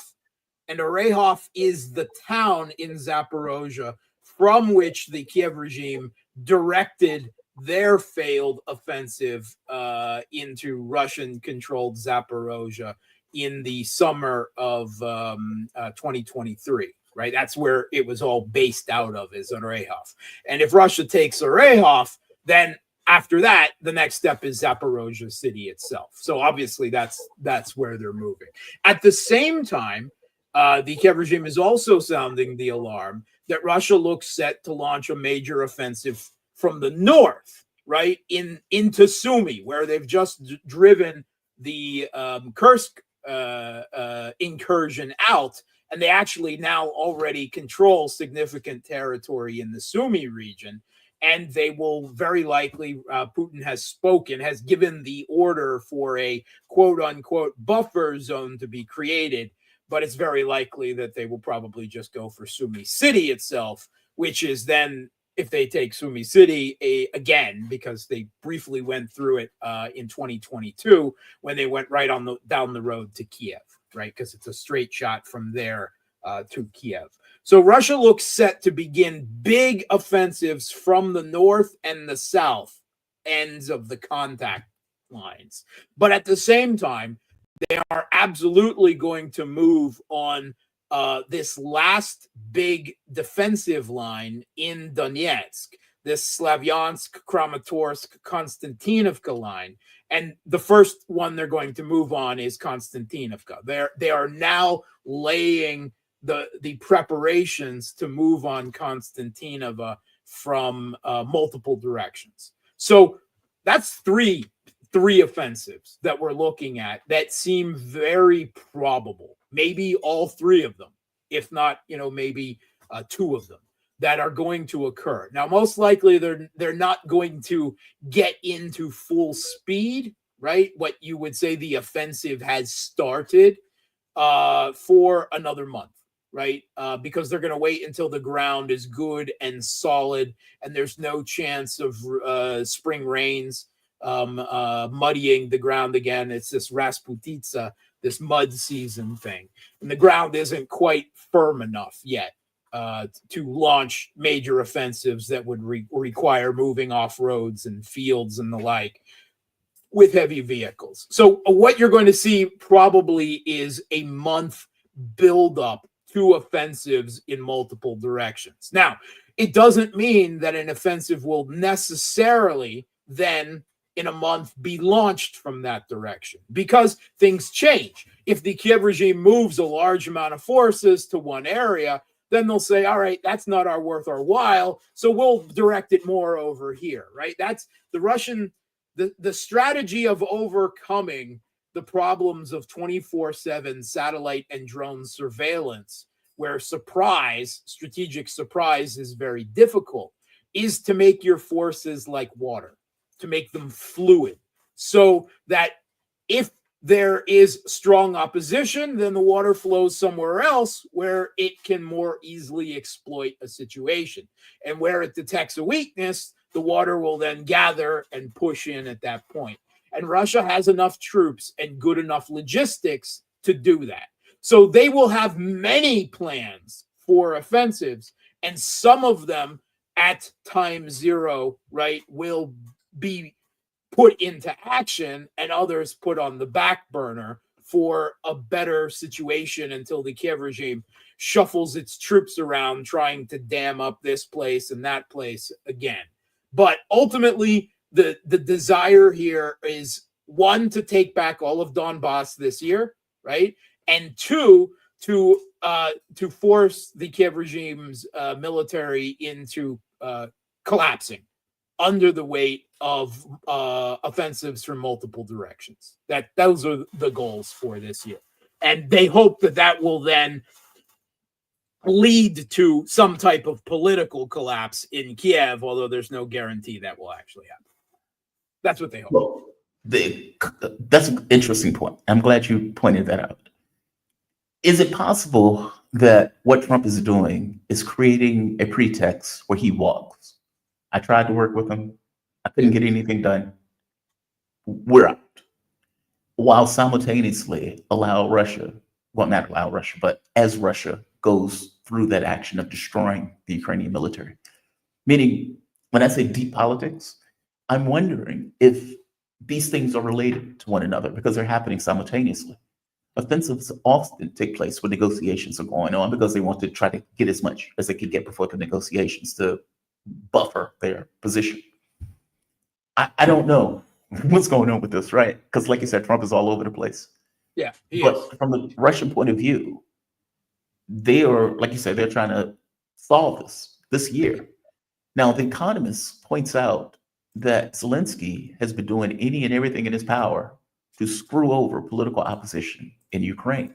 Quote unquote political opposition, meaning opposition within the Kiev regime itself, because all the real opposition in the country has been banned and pogromed a long time ago. This is just petty opposition within the Maidan principles itself, right? Poroshenko, Zaluzhny, right? Possibly Timoshenko. These are all figures within the Maidan, because all of the real opposition, the Party of Regions, reformed as the opposition bloc, all the leftist parties in the country, they've all been banned and pogromed. Basically, everything representing the majority voice, political voice of East Ukraine has been banned and pogromed and charged with treason and killed and so forth. So when we're speaking, this is all political maneuvering from within the regime itself, right? Yeah. They don't allow any outside, opposition, political opposition to the regime to exist in Ukraine, right? Which ultimately means that shuffling from Zelensky to Zaluzhny or Timoshenko or Poroshenko doesn't change anything. I mean, what is the difference between Poroshenko to Zelensky?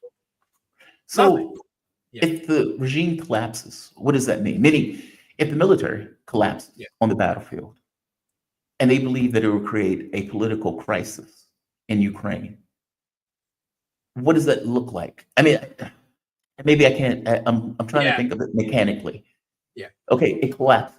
It becomes clear that Yeah. the Russian military is now Yeah. unopposed in real Yeah. terms. Yeah, What do or they think?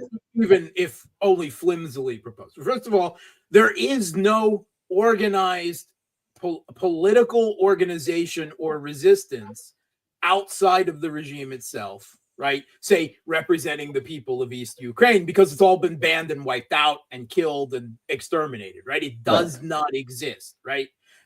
Anyone in the last 2 years who dared protest against the regime, right, was conscripted and sent to the front, right? I mean, there literally is no organized political resistance. The only likely thing is infighting among with the figures within the regime.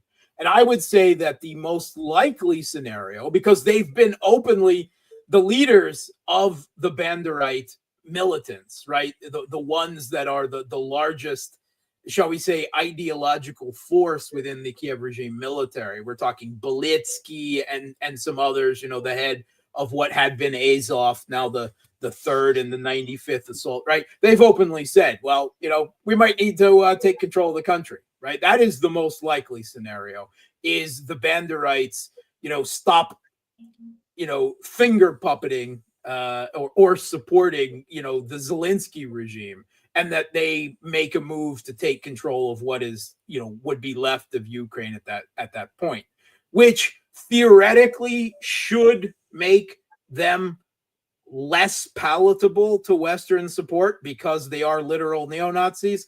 But then again, Europe is openly cheering when the former leader of Al-Qaeda and ISIS is now in control of Syria, and Europe, the whole Western governments and media are pretending that he and his people are not what they are, right? And so anything is possible. Maybe, you know, I mean, I can foresee a future scenario where Annalena Baerbock, who has twice gone to Al-Julani and offered to shake his hand, and Julani just stood there stone-faced. Touch a woman? With you know, get out of here, right? You know, and I can see a future scenario where she goes to the new openly Banderite leader of Ukraine, and she goes to shake his hand, and he goes Zig Heil, right, or Slava Ukraina, right? You know, I mean, I can literally see that, and she would just smile and say, "Hey, he's not a Nazi; it's just Russian propaganda." You know,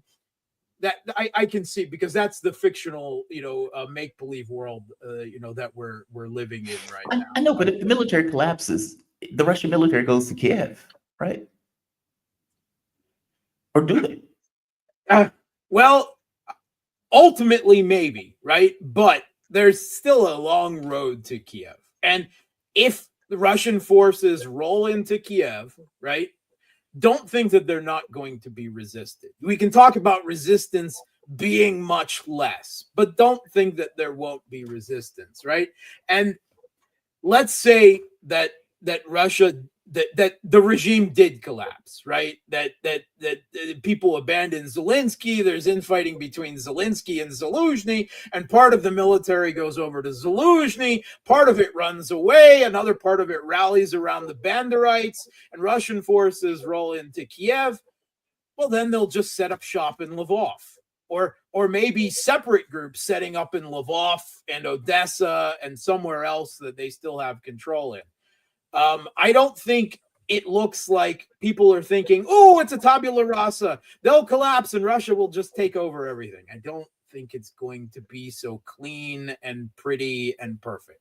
I think it's going to be nasty and bloody and chaotic and not a, well, again, to use Mearsheimer's wonderful words, a victory, but an ugly victory, right? Yeah. With uncertain prospects into the future.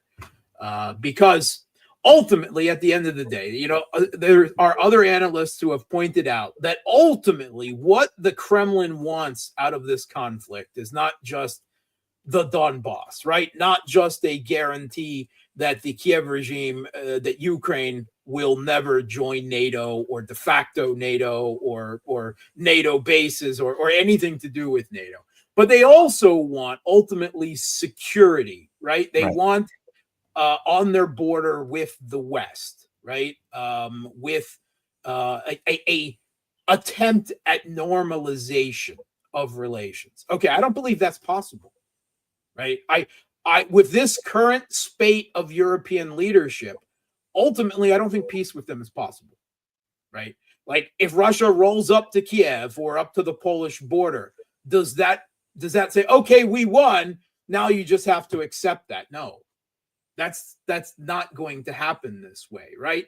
The Europeans are preparing for war with Russia, right? Maybe not tomorrow, maybe not next year, or maybe not 5 years from now, but maybe 7 years from now, right? They are on that path. And until there is a change in the way that European leaders are formed and come into power with all of the ideology and the outlook, the worldview that they have, Russia and Europe are going to be in something a lot worse than the old Cold War, right? Moving past Ukraine. And very likely that will mean continuing a guerrilla war by whatever forces they can muster out of Ukraine, right? Even if Russia takes Kiev then, right? Don't look for peace. Don't believe that things are going to be fine and return to normal and Europe's going to start buying Russian energy again and European products will be found on Russian shelves and they'll grudgingly appear at international summits together and make dagger eyes at each other. No, it's not going to be that. It's going to be a political continuation at some level of what is happening right now, leading up to another conflict in the future. Until, I don't know how you do, in US, we have seen a literal, like, this is what changed the dynamics right now, right? The big change in dynamics would be if there was a regime change in Washington, in Kiev, or Moscow. And we literally did see a regime change of sorts in the United States, right? An internal one, where Trump has dramatically different ideas of U.S. interests and foreign policy that he is trying to direct the country towards. But the Europeans, how do you regime change Europe? They're lunatics. Yeah, there's They 30-some started countries involved there. Two right? world wars, and it seems like they're trying to start a third. Yeah, And yeah. I mean, they are it's trying to break the possibility of any ceasefire that Trump might propose, any peace Yes. settlement, right? And trying to drag the U.S. back into direct war. I mean, no one else in the UK, when I say no one else, well, the people in the UK and France are certainly not behind this, but Macron and Starmer are both working their way to try to figure out how to go to direct war with Russia and make sure that the US gets dragged into it too. That's what they're doing, right? Now, on another level, you can say that all of their talk of a coalition of the willing and troops or air and naval forces in Ukraine, once there's a ceasefire, is simply a way of them preventing Russia from ever agreeing to a ceasefire. And I think that's true too, right? That is the ultimate. Why would Russia ever agree to that? You know, they win and NATO still gets Ukraine? No, of course, NATO boots are on the ground or jets or whatever they're talking now. So Russia, of course, would deny that. But I think at another level, they're fully prepared to send their own forces as literal human tripwires, however, incapable they are of fighting Russia. And the British generals, the British brass, spoke to the Telegraph last week, and they spoke specifically about everything Starmer is talking about, a coalition of the willing. And the British brass called it political theater and said that the British military has no capability to go up against Russia and Ukraine. They could crush. All of them would die. I think they're assuming that the U.S. everywhere will be forced to get involved. And Trump keep saying, dude, we're not getting involved. I mean, we're not even giving you security guarantees on this document. Zelensky, though, is intimating that he has some kind of deal with Europe. And I don't know what the deal is. I don't know if the deal is, as you say, to send in troops, to send in. I read something today where they were like, well, maybe we don't send in troops, or maybe we send in naval and air Naval and air assets. assets, yeah. Yeah. Like based out of where? Poland? Romania? You know, I mean, like, because you're not going to land them in Ukraine. And if you fly air assets that engage with Russia out of Poland or Romania, well, then Russia will bomb those bases in Poland and Romania, right? If that's what they have to do to stop it, right? So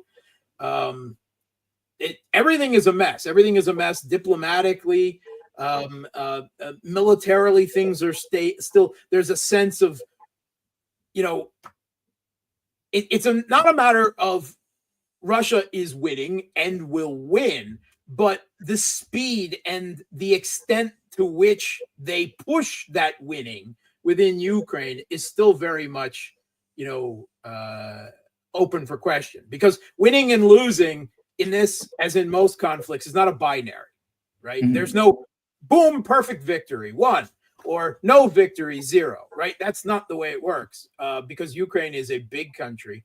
And there is a lot of territory and there's a lot of conditions on which this conflict could end. I mean, does this conflict end with the Kiev regime continuing just with a new figurehead, right? With the Banderite Zelensky instead of the crypto Banderite Zelensky? I mean, that's not in Russia's interests, right? Because that ultimately is just going to kick the can down the road and lead to an inevitable conflict in the future. And there's just no clean ending. Mark, I always appreciate your analysis. It's always sober. It's always on point, which is the reason why you're one of my favorite analysts talking about this stuff. Bill. But let me give you a thing. Mark Sleboda, he's an international relations security analyst. You can follow Mark on YouTube at Real Politic with Mark Sleboda. He is fantastic. You can also find him on Facebook.com/Gramsci. Mark, always appreciate you, man. Thank you very much. Thanks for having me. All right. Mark is fantastic. It's fantastic. Sober. Some of the stuff is unfortunate. I think he's absolutely right. Look, I think he's right. What Russia wants, all things being equal, if it could wave a magic wand and settle the conflict, is to have normalized relations with its neighbors so security is not necessarily in threat. I'll go further. What I think Putin wants, personally, to get into his mind for a moment, I don't know him, so take it for what it's worth. If it's what it's about Democrats, weirdly enough. You lost the mission, bro. Well, I don't think Putin has lost the mission. I think in his mind, I'm an old guy. At some point, I'm not going to be in power. And while I am here, I have a philosophical, ethical, legal responsibility to ensure that my homeland is safe for the foreseeable future. And the only way I can do that is by not allowing NATO to expand to the border of Russia, which is what it is doing right now. Finland is also a target in this case, but Ukraine being the precipice of that particular fight.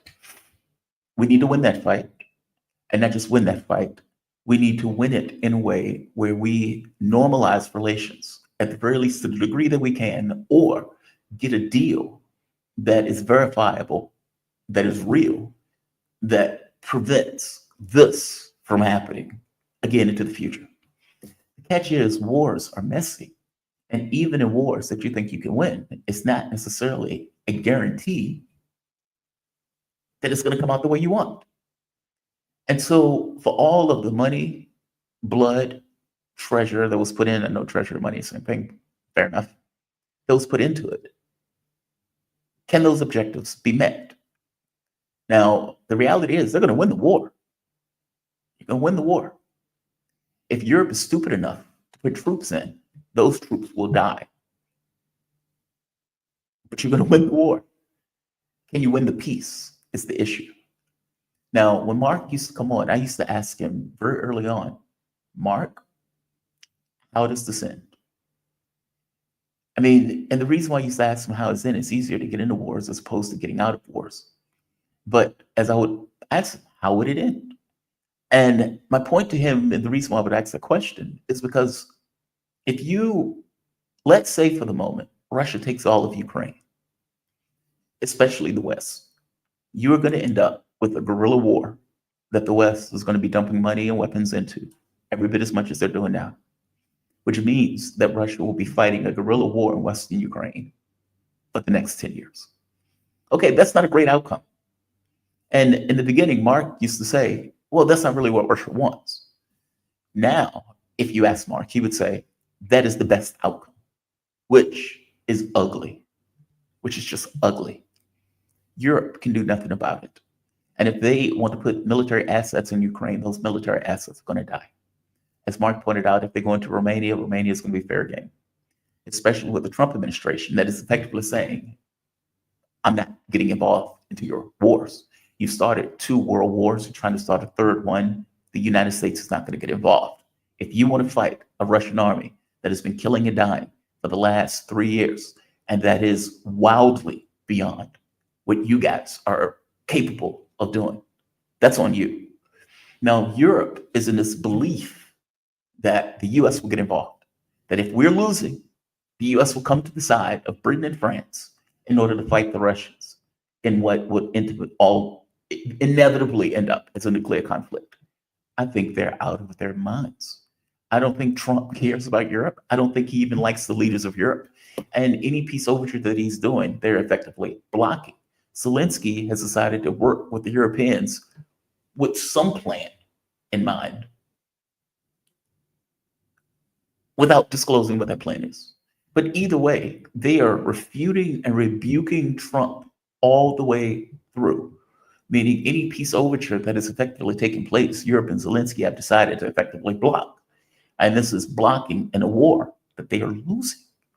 Now, my question is whether or not Trump put out a deal knowing full well that Zelensky couldn't take that deal, and knowing full well that their military is going to get weaker and weaker and weaker over the course of the war, forcing a political issue to which they have to deal with as the military utterly collapses.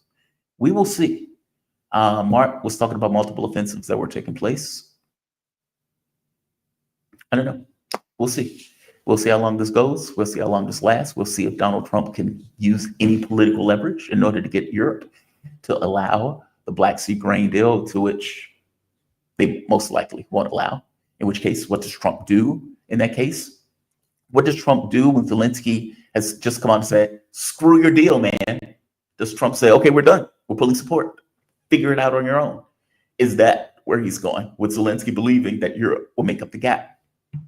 All of these things are effectively in the air, where we don't entirely fully have answers for. And as Mark said, rational person would say, there's no way Zelensky can accept that deal. Is Donald Trump thinking to himself, he's going to accept the deal? It's fascinating. All of that stuff is happening simultaneously in the air right now as we speak. Speaking of which, Iran, in this case, Pezeshkian. So he gives a speech right here. So he makes the point that the US and the threats that are coming out of the US, and again, this is in a different language, so it's no point in me. All of my audio is coming out staticky, and I can't tell why. And I can't do anything about it while the show is running. You can't hear it, I hear it, and it's annoying the hell out of me. Put it to the side. That means when Dan Kovalik comes on, he's also going to be static. I don't know how to fix that. All right. Fair enough. If you can't hear it, I'll just bear it. So Pezeshkian is effectively saying Trump delivered a letter. And in that letter, Trump says something to the effect that it will be swift and direct action if you do not come to an agreement with me. Now, Pezeshkian is pointing out, look, we are not going to negotiate with you under these terms. The Ayatollah has ruled that we are not going to negotiate with you under these terms. However, we will negotiate indirectly. Now, is there a great difference between those things? I suppose optically, yes. In reality, no. But whatever. He's saying we will negotiate behind the scenes through a third party actor. Now, what does that mean in the context of negotiations? Now, this is a bit rich since Donald Trump was the one that pulled out of the JCPOA because he didn't like the stain of Obama getting that deal. That deal was working. Iran stayed with the deal for another year. Fast forward, Trump gets back in office. Joe Biden does not go back to the deal. And the Ayatollah is like, why are we going to negotiate with somebody who pulled out of the last deal and is an unreliable actor in and of itself? And he has a point, right? Trump pulled out the JCPOA. Donald Trump comes in, makes a deal with Hamas and Israel. He immediately allows Israel to violate that deal all the way through, and not just violate that deal all the way through, opening up a killing campaign once again on the Palestinians, on the Lebanese. Trump says nothing about it. He doesn't bring up the reporting about human shields, that apparently Israel keeps its own human shields. Right here. This is disturbing, to say the least. Not this one. This one. In Gaza, almost every IDF platoon keeps a human shield, sub-army of Palestinian slaves. So all of that reporting that was coming out saying, oh my God, Hamas and human shields. Hamas has human shields. I've seen videos of them walking a person in front of a tank with the idea that if anybody shoots, you're going to kill a Palestinian. Okay, that's a human shield. That is literally a human shield. The difference is Hamas is an open-air ghetto. So where do you expect them to fight? Outside of the open-air ghetto that you effectively kept them in? The IDF, however, has a choice. And they're making that choice using human beings as shields because they don't really give a shit about the lives of Palestinians, as shown by what they're doing right now. In fact, I would go further. Every accusation that Israel has made about Hamas, especially on October 7th, they themselves do as bases of operation. The gang rapes that took place in the prisons, or for that matter, the reporting on the rapes that Israel has been doing to Palestinians. Okay, well, that's a clear issue. Will US media report it? Rarely. Will Trump bring it up? Never. Will this administration? Never. However, they will point to things that they say Hamas is effectively doing. So Israel continuously violates a deal. The US administration does nothing about it. So if you are Iran and you're looking at this, why would you trust anything that comes out of this administration or the previous administration? Why would you? How could you make a deal with somebody this radically untrustworthy, this flagrantly grotesque figure? How could you do that? Especially when you know that the Zionists have given hundreds of millions of dollars to Trump and Democrats and Republicans across the board that is influencing their behavior in the political space, that instead of having an American first policy, you have an Israel first policy, especially on everything in association with Israel, meaning Iran, Yemen, Gaza, the West Bank, where they know as a flat fact that the Trump administration would allow them to do anything. I'll put that in context, right?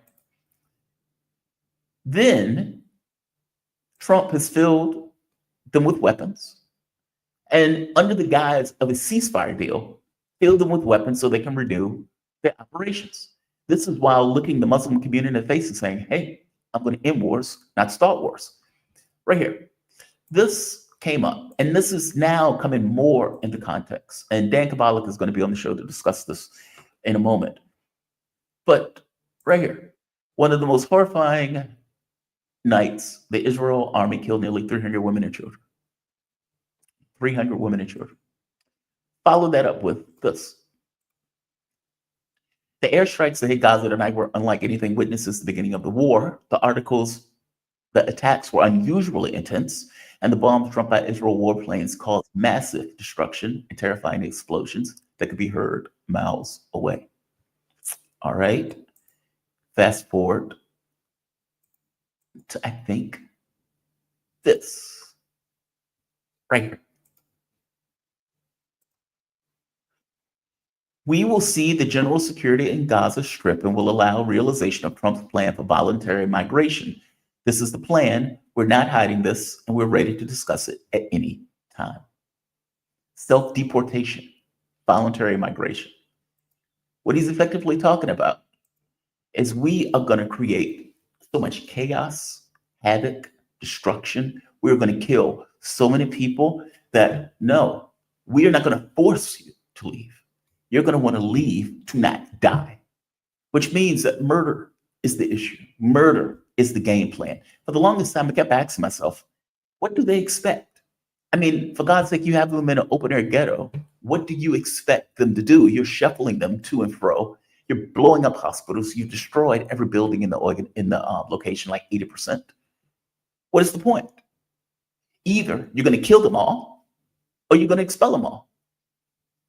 And Netanyahu is saying the quiet part aloud. We want you to leave on your own accord or die. It's one or the other. We've decided this. The Trump administration is going to allow us to do this. This is the plan. Leave or die. That is astonishing. And the Trump administration is standing by and not just allowing it, also approving of it. I want to bring in my guests. We're joined with Dan Kovalik. Dan Kovalik. He is an American human rights, labor rights lawyer and political activist. He previously taught at International Human Rights at the University of Pittsburgh. Dan, my man, how are you doing this morning? You doing okay? I'm great. How are you, my friend? I am doing okay. My system is screwing up and I'm hearing static and everything that I play, but the audience says they hear you just fine. So I'm going to run with that. I'm happy to have you, especially today on these subjects. I was going through a little bit before I brought you in on some of the things that Donald Trump was doing. Effectively, Netanyahu was saying, hey, self-deport. And for the longest time, I kept asking, what is the point? Like, you're just killing people wantonly. What is the issue with this? Like, it's one thing to have a military objective where you're trying to accomplish something like I'm doing X and Y because I want to accomplish this objective. And I kept asking, okay, well, what is the objective? Okay, well, he just said the quiet part out loud. We're destroying all of the buildings, all of the hospitals. We're making it completely uninhabitable. And we're doing it because we want you to leave on your own accord or stay and die. It's one or the other. And the Trump administration, who claims to have a deal, has just filled them with weapons to allow them to continue to do this and stands by and says nothing about it, short of they're going to get the deal done. Trump gave a speech, and I want to play this. I want to get your take on this. Okay. And I want to give you Tulsi Gabbard's take also after you hear part of the speech, that you are going to rip your camera off the wall, or wherever your camera, you're going to rip it off the wall. This is Trump. Listen to what he says here. Relentless diplomacy to forge a lasting peace in the Middle East, building on the historic Abraham Accords, which everybody said would be impossible. And now we're going to start filling them out because, as you know, Biden did nothing to fill them out. He did absolutely. We had the 4 great countries and nothing happened despite the importance of the Abraham Accords. But I have a feeling it's going to fill out very quickly. It's already, people are talking already about it. They should have had them long ago. It should have been done. We're rapidly defeating inflation by reducing energy costs and even slashing the price of eggs. Every day we're keeping our promises to the Muslim community. My administration is engaged in relentless diplomacy to forge a lasting peace in the Middle East. Relentless diplomacy. Tulsi Gabbard, on top of that speech, says Donald Trump is a man of peace. And mind you, she's saying this as he is bombing Yemen and is provoking a war with Iran, or at the very least threatening Iran. Yes. What the hell? And by the way, saying this as he allows Israel to flagrantly violate the ceasefire agreement that they effectively had, quote unquote, and kill wantonly hundreds. I mean, for God's sake, this post came out showing the number of people that they slaughtered just in one night, all of which, or the majority of which, were women and children. Trump is not going to say anything about it. He's not going to say anything. Haaretz, the Israeli paper, said in one night Israel killed 200 children, which was the biggest child massacre in Israel's history, which is saying something. No, this is insane. And by the way, the idea of a voluntary exodus from Gaza, how is it voluntary if you're forced to do it at literally gunpoint or bomb point? That there's nothing voluntary about that, right? It's like I go into your house again with a gun and say you leave and I'm going to take your house or I'll shoot you. That's not voluntary if you leave. That's called coercion. It's called maximum coercion. It's terrible what's happening. And the latest I hear is that Trump is trying to threaten Egypt that the U.S. will cut off all aid to Egypt unless they take in the Palestinians, and we'll see. I mean, but that was threatened before. Biden threatened it. I mean, we do need to point out this was Biden's plan too. It didn't work because Egypt didn't agree to it. Egypt's now in a tough spot. I mean, put aside the aid, which is very important to them, but also they're going to have to, look at all these people being murdered and have to decide whether they're going to save them essentially or not, right? I mean, but if they do save them by bringing them into Egypt, they're parties to an ethnic cleansing. They've been put into a very difficult moral position, and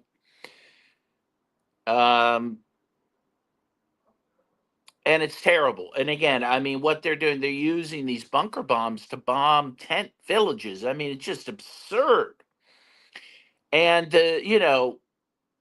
someone put out a interesting post I thought was very good. They said, during the existence of apartheid South Africa, there was the Soweto massacre in which the apartheid regime killed 69 black South Africans.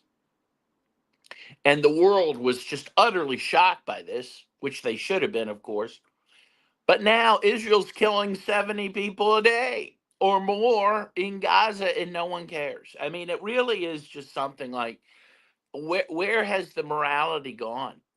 Where has the legality gone? It's gone totally out the window. What we found completely unacceptable before is a daily occurrence that is just ho-hum for people. And there will be no peace. Let me be very clear. There will be no peace in the Middle East if they get away with this. This is going to lead to, you're already seeing massive protests in Turkey.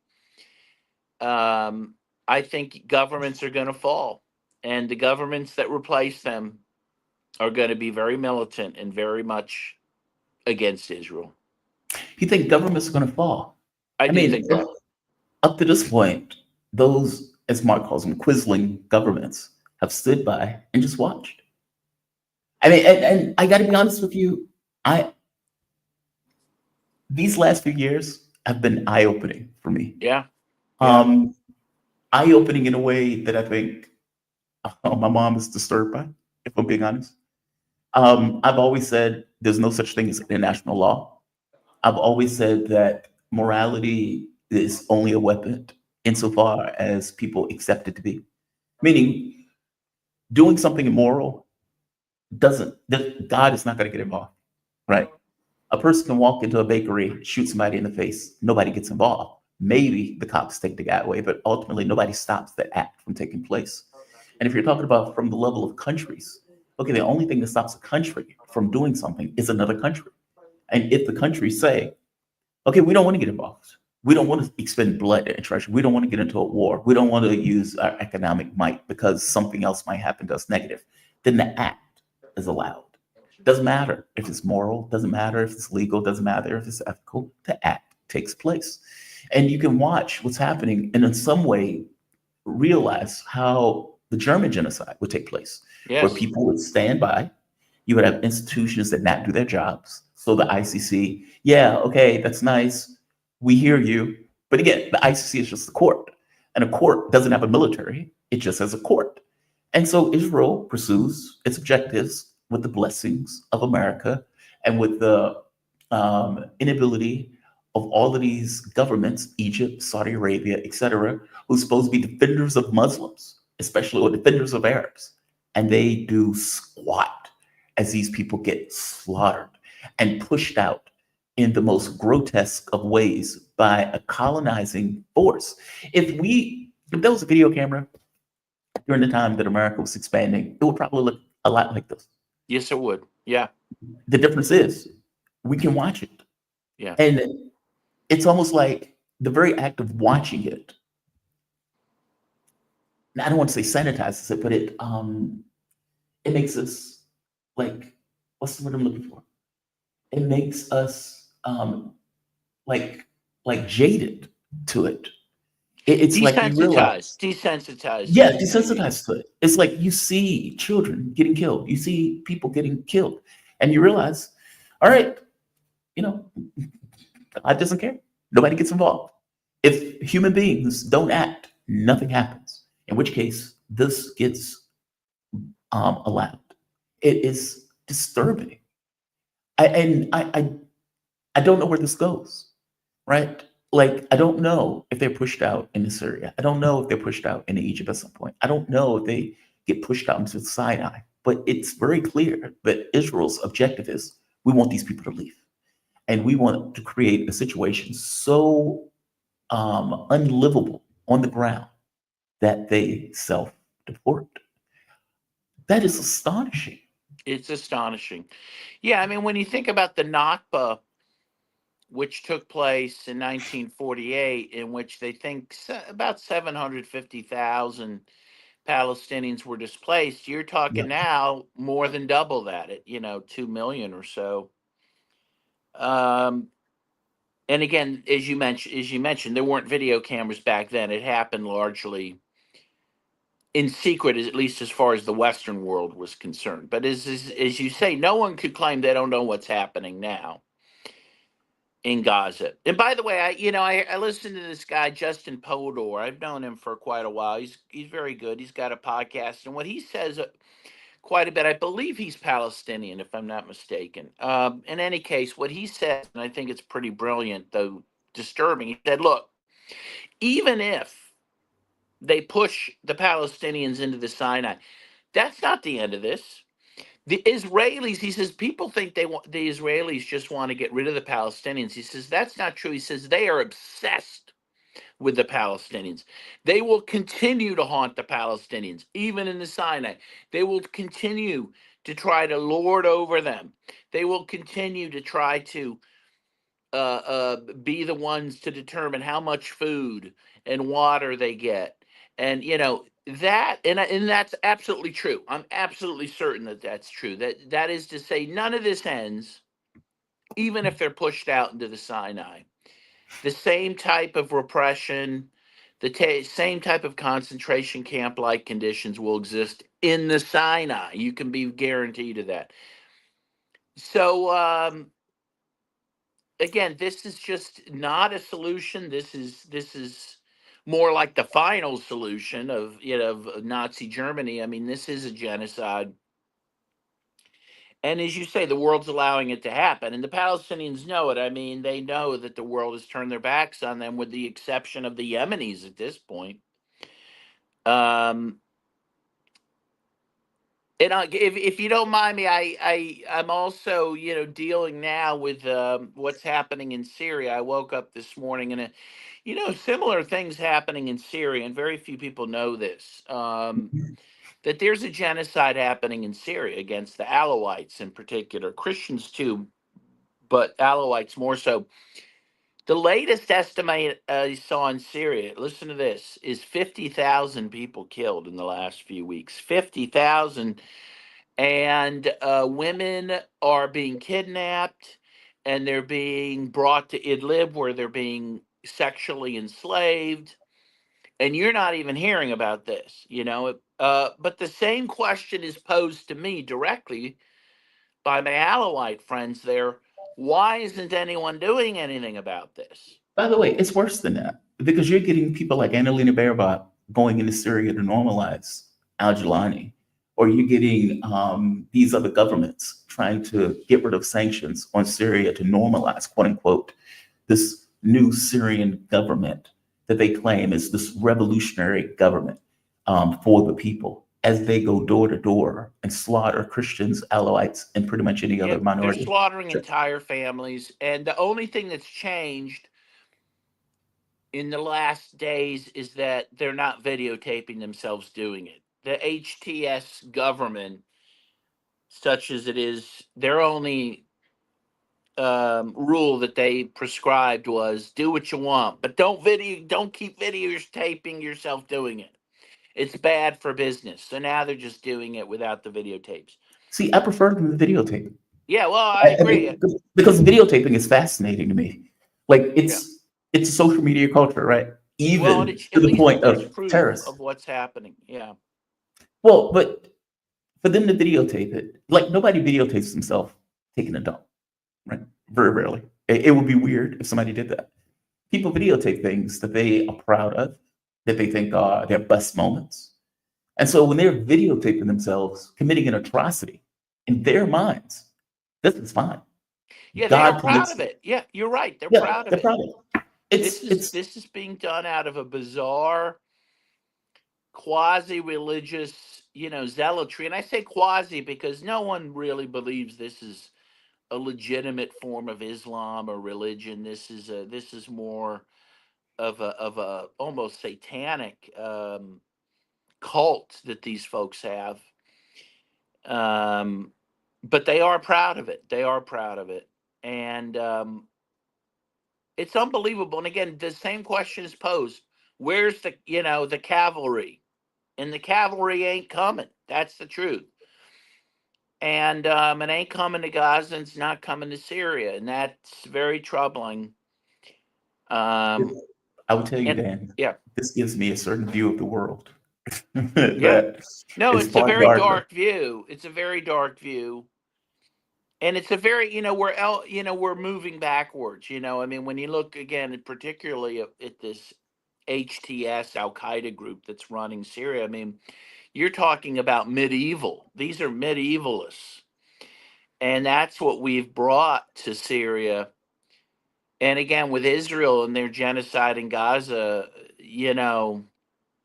after World War II, the saying was, no more, and yet here it is, 21st century. And and as you say, can you imagine that you'd be watching videotapes of this happening and seeing the world utterly standing by? It's really something. It's a dark time. We live in very dark times. That's all I can say. Why do you think the Muslim governments are allowing, or Muslim Arab, I should say, allowing this to take place in this way? Is it just they're being paid by the US? Is it they just don't want to get involved? Saudi Arabia is like the third most, spends third most on the military, something like that. I think it's like third or fourth. How on earth does this take place without any political opposition to it? I mean, nobody's saying go to war, but like you said, cut off gas, cut off oil, economic sanctions. They don't do any of this stuff. Yeah, 1973, OPEC cut off oil to the world, to stop Israel, and it worked. And that could be done right now. So, as you say, the question is why? I think it was a different time. I think you had more politically progressive, even if they weren't. They were at least more nationalistic governments in power in some of these countries. I believe Nasser was still in power in Egypt. Of course, he was a nationalist. And of course, the West worked very hard to get rid of Nasser and others like him and replace them with these quislings that you had to talk about. Mhm. And they did ultimately. You had Anwar Sadat become the president of Egypt, and it's been fairly reactionary since then. There was that, Arab Spring Revolution, which changed things a bit. But then the U.S. came in again and got rid of the Muslim Brotherhood government and put in power Sisi. And so that put the end to that. So you're back to pretty much what was before the Mubarak government, the Sadat government, these quislings. And, countries like Egypt, like Jordan, depend on U.S. aid for their very existence, And so the U.S. has a lot of leverage over them. Saudi Arabia, I mean, they really, if they wanted to, they have the ability to do something serious. Turkey does. Why they don't, I guess it's their own interest of state that they feel, they don't want to put themselves out to do it, that they do feel they don't want to upset the United States and the West. It's completely inexcusable, but I'm only trying to say why they may have made that decision, but um, you know, yeah, I'm speechless in a way. I mean, again, I've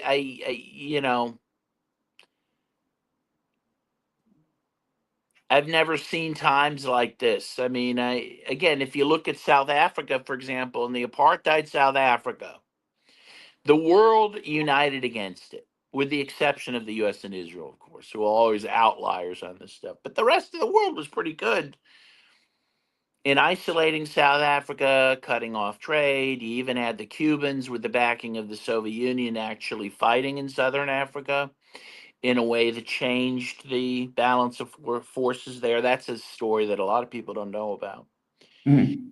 Mandela, I'll just say this because people probably don't know this. Mandela said the first person he visited when he was freed was Fidel Castro in Cuba, and he said that Cuba helped liberate South Africa through military means. Very few people know this. Because, again, it embarrasses the West. But here's the point: you did have a resistance to it, economic, military, otherwise, political. And the resistance to the apartheid Israel and the genocide in Gaza is much more muted. You do have these street protests. You do have BDS, but you don't have the level of international consensus of doing something to stop this. Mhm. It's just, if I was Arab, I would think to myself, my life is worth squat, according to Well, the certainly world. the Palestinians feel that way, and I think they feel like even the Arab world doesn't really care about them. And I think that's sadly a fair conclusion to draw from all of this. There will be consequences. There will be a There- reckoning. Yes, there's there will be a always reckoning. a reckoning. I mean, Yes. it never fails. Give it 20 years, give it 30 years. There will be a reckoning. This will not be forgotten. They will remember exactly how the world saw this, and there will be consequences. Mark my words. Another story I want to get to has to do with universities in the United States. You were a professor at the University of Pittsburgh. I hope I got that right. Yes. Um, Donald Trump has started to put the screws to various universities on the issue of anybody who's criticizing either America or Israel, and has decided to revoke visas, to kick people out the country. And the universities themselves have bent the knee on these issues. And in fact, to give one specific one that I thought was completely grotesque, if I can find the link again, right here. So this is coming out of what school is this? So faculty and staff at Johns Hopkins, by the way, a crappy hospital. I know people say it's a good hospital. I was at Johns Yeah, it's Hopkins. famous. I Yeah, went for an it's entire week considered like, without them yeah, feeding the me. gold standard. Yeah. Supposedly the gold standard, unless you are a patient there. I had a stroke. I lost half an eyesight in my eye. Johns Hopkins brought me there. The best person, believe it or not, was the ophthalmologist. And I learned everything that I was going to learn while I was there in the first few hours. downstairs with ophthalmologists. They put me in the room, and for a week, they forget to feed me.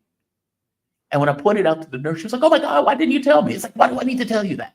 At a certain point, I just got curious on how long they would go. And so I was like, all right, screw it. Let's see how long they go without realizing they don't bring lunch. Serenity. I feel some way about it. But whatever. Right here, faculty and staff at Johns Hopkins were told to intervene, not to intervene if ICE agents come to the campus looking for to detain community members. Employees were also told not to help, leave, or hide if they were being sought by federal agents. So effectively, look, if ICE comes to arrest members of your fellow staff, people that you know, people that you've worked with, maybe even for years, don't try to hide them. Don't try to help them. Don't try to get them out of the hospital. Don't do anything in their stead. Just let them take them. Just stand by and watch Bob, Raul, whoever get taken. How cowardly can you be? You are dealing with a grotesque president who is pushing the limits of presidential power, to put it mildly. And in some cases, deporting people to countries they don't even belong to. And in other cases, revoking visas in order to do so. Mind you, all of this stuff is going to get challenged in the courts. And their response is, despite the fact that this is most likely illegal, don't help, don't do anything, don't get involved. It reminds me of Nazi Germany, where, you know, somebody comes in order to take somebody away, and it's like, well, I'm not going to help that person. I'm not going to get involved in this. Okay, maybe you should get involved. Like, I find that to be radically cowardly. What I would want Johns Hopkins to say is, hey, help these people. Help them leave. Help them exit. We're not going to acquiesce to this. It's terrifying to me that these institutions bow their heads the moment that a president gets in and starts exerting presidential authority in a way that honestly it shouldn't be exerted and frankly illegal without due process. And their response is, let him do what he will. Don't get they're bending involved. the knee. And you saw is it Pomona University is giving over the student disciplinary records to the federal government so they can rifle through them and see who they want to deport or arrest or whatnot. Of course, Columbia University has bent the knee as well. That's my alma mater as well. I went to Columbia Law School. It is shocking. And again, you would think the academy might be a place where people could find sanctuary, right? Yes. And You would think. instead, they're being left out to dry. They're being sacrificed. And again, for money, because they're afraid federal funding's going to be cut off. But okay, better that than you lose your soul. But that's what they're sacrificing here. You mentioned people being sent to countries they're not from. Did you see the story of the young man? So they sent a bunch of people to El Salvador that they claimed, at least a lot of them they claimed were Venezuelan gang members, and they claimed they could tell from their tattoos. One young man they sent there, turned out his tattoo was an autism awareness tattoo. And now he's being sent to a prison in El Salvador where he will be undoubtedly tortured. I mean, these are some of the roughest prisons in the world. It's sickening. I mean, it really is sickening what's happening. It's outrageous. And, if citizens of the U.S. think they're not going to be caught up in this, they're sorely mistaken. I think about this myself. I mean, again, not about me personally, but, think about it. If you go walking down the street to buy a loaf of bread or whatever, and, if the ICE came and said, we want to see your papers, what papers would you have on you? Like, how could you prove you're a citizen? How could I prove I'm a citizen? Like, they're shooting first and asking questions later, right? It's a dangerous time.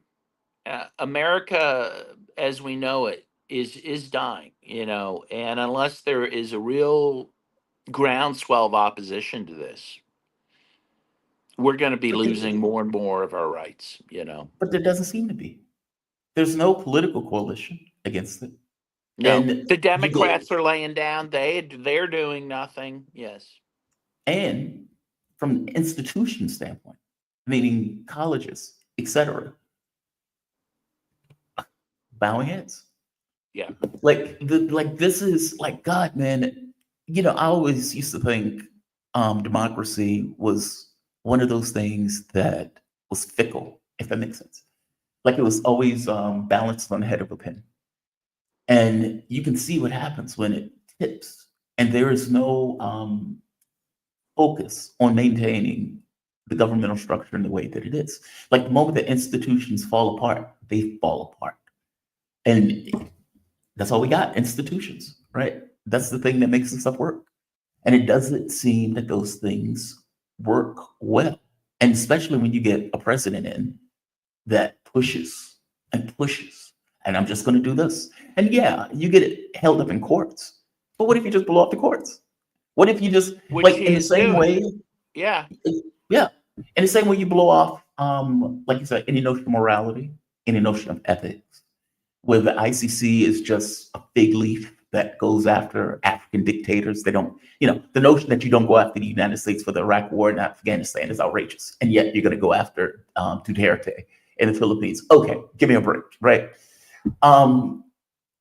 These things don't seem to be real, or at the very least, they don't do what they say they're supposed to do. And now you have a president who's like, screw it.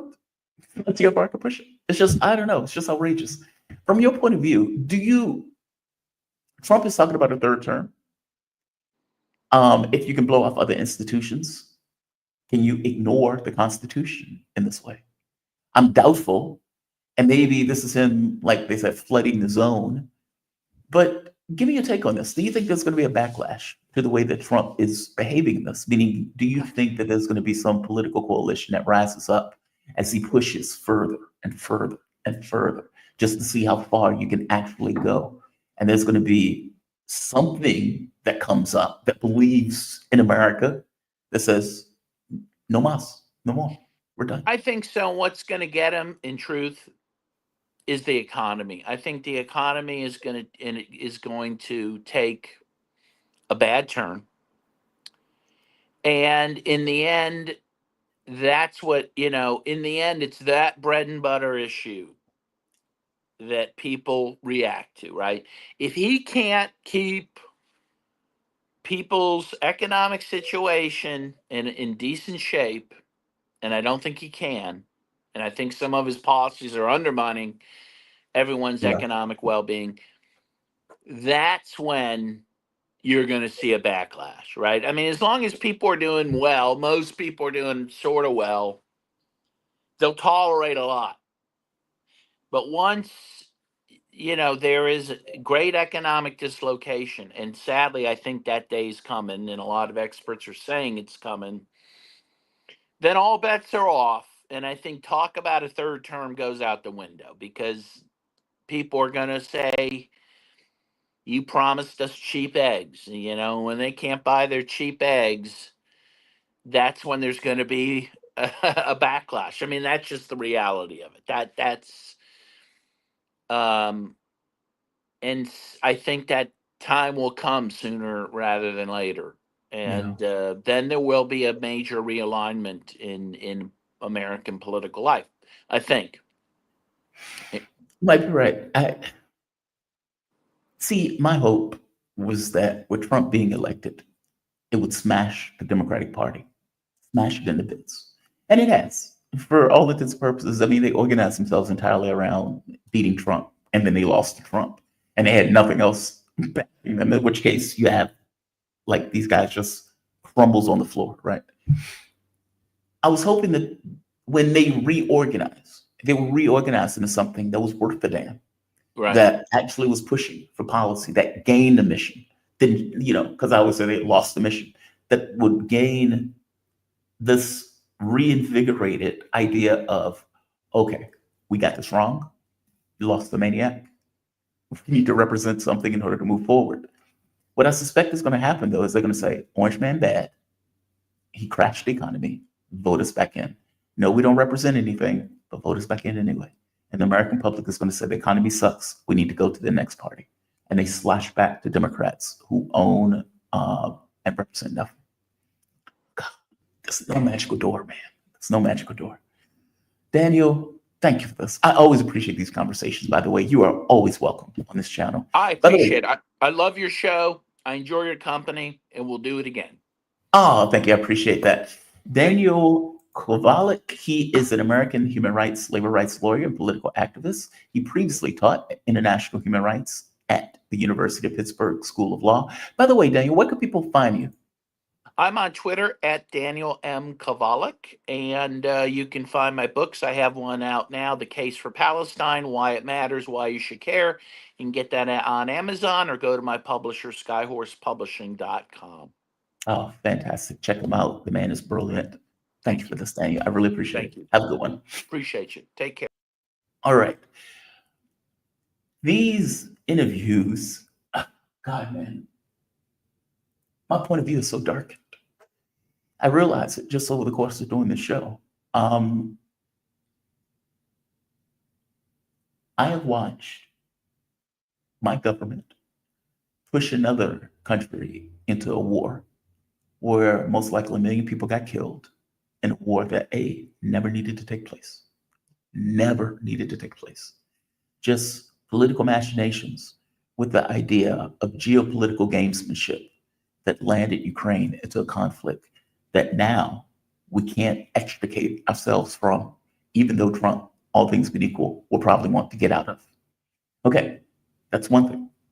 I've watched my government allow Israel to kill and slaughter, commit a genocide, and attempt to ethnically cleanse the Palestinian population out of Gaza, a population to which they are occupying, and to do something very similar in the West Bank, arming settlers with guns and a military overseeing those settlers as they go kill, beat, injure Palestinians in the region. I have spoken to Palestinians in the West Bank as they were doing this, so I know it's happening.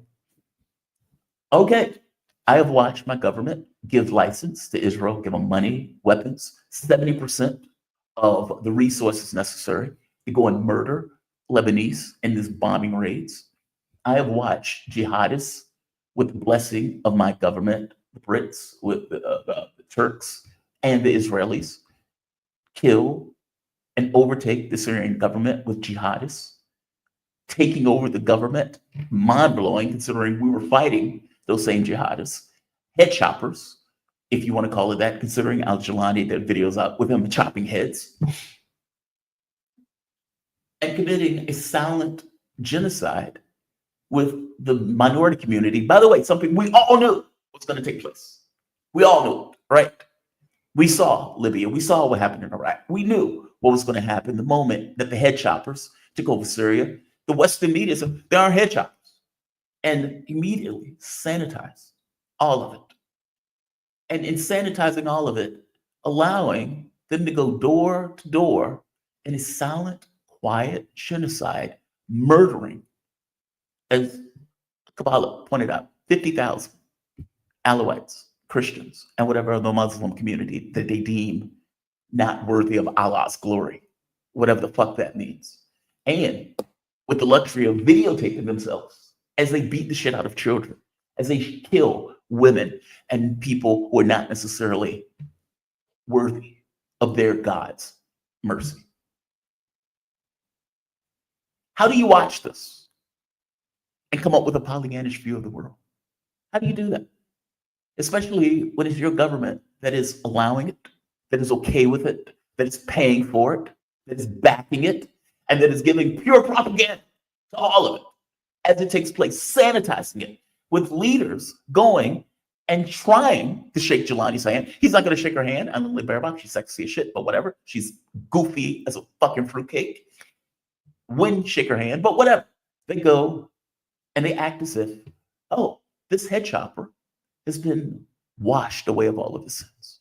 After all, he's in a suit and he shaved his homeless beard. How do you come away with an assessment of reality that is Pollyannish? My point of view is ultimately in life, nothing matters. There's no such thing as morality. I think there is, but not in the context of geopolitical events or the things that people want. My mom is always shocked when I point out to her that human life doesn't matter. She doesn't understand why I have that point of view. This is why I have that point of view. When you're looking at events, human life doesn't factor into the calculus, short of what you can use to bitch about when your opponent does what you are also doing. So yeah, we can say, oh, the Russians are doing so-and-so, they're killing women and children, as Israel goes through and slaughters women and children en masse. This is our world. This is the context of events. And this is the way things operate in real terms. Not that shit they put on media, not what Jake Tapper is talking about, none of that nonsense. This is the context of events, massacres, wars, and things that people do for purely geopolitical interests. None of this stuff has to happen, by the way. None of it has to happen. But you get this odd thing out of Europe where these goofy governments fight each other over and over again, populate around the world, and then do the exact same thing. The difference is we're in a nuclear era. America is no longer the hegemon in the way that it can dictate events around the world. Europe is telling America, go fuck off in regards to passing sanctions. Will Trump be able to do something in order to get it? Who knows? Trump is talking about 25% tariffs on Russia. Why? Because he can't do shit militarily. The context has changed. The threats against Iran, good luck. Good luck. Do it. Show me. Show me. I told you, I believe that power is one of those things like a shadow on the wall, like Game of Thrones. I love that quote. Power is a shadow on the wall. And what it means is, if people think you're powerful, they may respond to that. Whether or not you can do it or not is secondary to the point. If they believe it, the belief in and of itself is enough for them to respond to the fact that they think you're powerful. Okay, but what if they call your bluff? Iran's calling his bluff. We don't care. We are not negotiating with you openly. We would do so indirectly, but we don't trust you. We don't believe you. And yeah, you can bring all of those military assets all you want. If you attack us, all hell will break loose. I keep saying war is unpredictable. You may think that you can do X and Y. That is what you think. That is not the reality necessarily in the way that it turns out. It is a worse outcome if Donald Trump decides to do that. If he decides to attack Iran, you better get all of the missile silos. You better get all of the missiles. You better get everything. Because that punch is coming. Israel will be toast. It will be the first target. They don't think that. They believe that somehow they can survive through it. They will not. Now, they may take a Samson option, considering they have nuclear weapons. Donald Trump needs to take all of that into consideration in regards to what he's doing. He is a bull and a china shop. I do not believe he is a bright man. Even his political instincts, if they were not being funded and paid for by Israeli lobby money, then maybe he may do something different. In this particular case, he is not. He believes that he is sitting at the top of a hegemonic control factor and that he can tell the world what to do. I think he's out of his mind. I think this is not America 1990. This is not America where we have this military that can go anywhere all over the world and do whatever we want. This is a different world. All of these countries are not in this kind of weakened state in the way that he think. Iran has been preparing for a war with America for the last 20, 30 years. No, they would prefer not to have one, hence the JCPOA. But prepared? Yes. Absolutely. Yes. This country of 80 million people is 3 times the size of Iraq. We lost to the Taliban. Put that in context. We can't stop Yemen from firing off missiles into the Red Sea. They are still doing it, even with the bombing. Trump said, oh, we're going to keep bombing. Okay, you're doing Joe Biden's policy. Joe Biden, it didn't work with Joe Biden. It's not going to work with you. And nor did it work with Saudi Arabia. So this is the world to which we have. It is a dark, dark place. And the glossy nonsense that they pump out of Western media on CNN, MSNBC, and all of these other shitty outlets where they're giving you this veneer. Oh, everything that America does around the world is right. We may get things wrong, but we're doing it for the right reasons. Nonsense. Nonsense. If you think that, you aren't paying attention. We're not the good guys in the situation. And I don't say that. I don't say that because I want to say it. I say it because I think we could be better. It's one thing to be a benign hegemon, if such a thing exists, or to be a country that actually looks out for certain values. That is hard because it means you're sticking with a certain value set that you are applying to the world evenly and honestly. That is not the way it works. That is not the way it works. I'm sorry. We pick and choose. We start wars. We overthrow governments. We do all of these things with the idea of keeping the world off balance where we ourselves can remain in control. The entire point of us fucking around with Taiwan in order to get China potentially into a war is to undercut China's ability to be a hegemon in and of itself because we are terrified of China taking over. Oh my God, if Chinese take over, what if they do something we don't like? If we're not in charge, then how do we ensure that, we can do the things that we want to do around the globe? This is about worldwide competition. And in the sense of worldwide competition, we want to remain on top, even if it means ending the world to do so. On the positive side, Trump seems to want to get out of Ukraine. On the negative side, Trump doesn't seem to have the capability of doing so. He can just walk. But of course, that's not really what he wants to do. He wants to get a deal. But his partners have gone rogue. Europe has told him to fuck off. Zelensky has told him to fuck off. Yeah.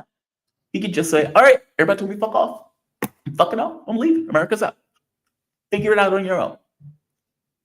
Which, honestly, I agree with Steve Bannon on this. Walk the fuck away. Hard. Leave it. Of course, he doesn't necessarily want to do that. So he's trying to extricate himself from what he considers to be Joe Biden's war. Up to this point, he doesn't seem to have a way out. Russia, from its point, is like, we are pursuing our military objectives. We don't give a shit about him. We're continuing it. If you can make a deal with us that gives us all of our military objectives, fair enough, we'll make that deal. If not, we're going to continue our military objectives. You don't matter. You've lost.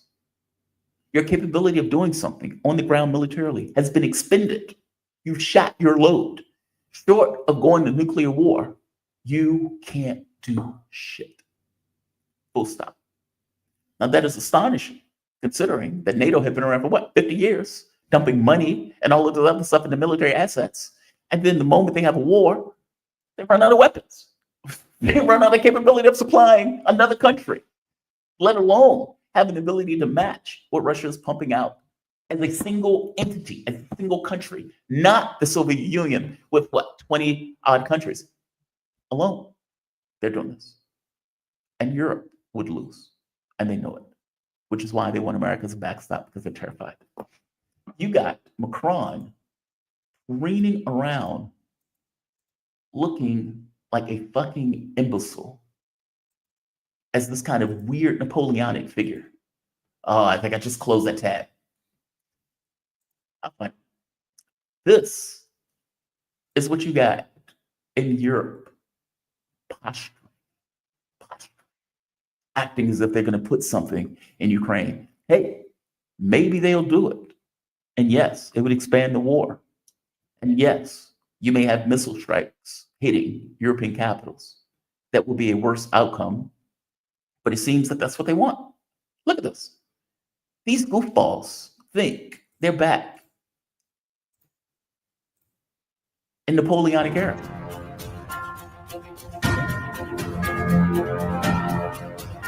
Look at that. France could barely knock over an African nation. And he's walking around like this. It's a fucking idiot. He's a goofball. And if this goon just so happens with the other idiot, what's his name? Starmer, put troops in, all those troops are going to die. They're going to die. And if an Orezhnik ends up in a European capital, oh my God, They don't seem, and this wasn't meant, I'm sorry, I'm just annoyed. This doesn't seem to register to them. I think they believe that the United States will come to their aid. And Lord knows, I hope they're wrong. I hope they're wrong. I want them to put their troops out there. I want those troops to be slaughtered. Full stop. And when they're slaughtered, they scream to Trump. And Trump's like, look, I told you not to do it. Then what? Then what? They don't seem to acknowledge consequences in real terms. And it seems that the history of these wars that were fought in Europe, they keep starting world wars. They keep doing it. And they're about to do it again. And they don't seem to recognize the gravity of it.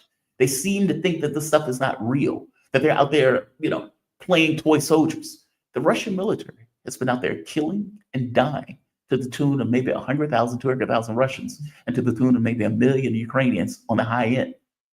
They're not fucking around. They've been dying on the battlefield. The reason that Zelensky has zero fucks to give in starting a third world war is because his people have been dying for several years. If you lost 1 million people, do you really give a shit about the rest of the world in the context of your own country being slaughtered, with the West who claimed and came to you saying, we're going to give you all the money, we're going to give you all the weapons, we're going to give you all the economic support, we're going to put all of these sanctions on Russia, you got all of these big ideas that you're effectively selling them. And it all came for naught. Russia's moved up in its economic placement around the world. I think they're in fourth place. Germany, Britain is not even in the category. I think they're like at 9. Their economy is falling apart. The country is falling apart. The military is falling apart. And yet Stormer's like, hey, we're going to put military in. The military is like, he's out of his mind. I would imagine the French will have the same assessment. And yet they will pose. And they would preen. And he would strut around, the trumpets blaring, as if this was some imperial France. You have been chased out of Africa. Put that in context. You're nothing. You're irrelevant. You all will die if you persist with this course. Thankfully, on the positive end, Donald Trump is bright enough to say Europe is a basket case of fucking idiots, and we need to pull ourselves out of this nonsense. If they want to start a war with the Russians, let them start a war with the Russians. Fuck, we're out. I hope that is at least where he is on this issue. I'm sorry. I'm annoyed. I'm annoyed. That's all. I am. The world doesn't have to be this way. It just doesn't. This is a choice. I get it, right? There's some aspect of survival that human beings fought up in order to get beyond and everything else. But truth be told, the moment that you gain a certain amount of technological sufficiency or sophistication, your needs can be met across the board. You just have to prioritize it. Meaning, yes, there is a survival drive that is in us in regards to the way we function. And countries are just extensions of human beings, right? Intelligence, sight, awareness, capability, all of those things. These are just human things being emancipated in a larger scale in regards to the country, in regards to capabilities. And these countries strive in order for their own best interests, their own things that they care about. But truth be told, China can most likely supply everything that the world needs at this point. It's that level of industry. The United States at one point could have done the same thing. For fuck's sake, we supplied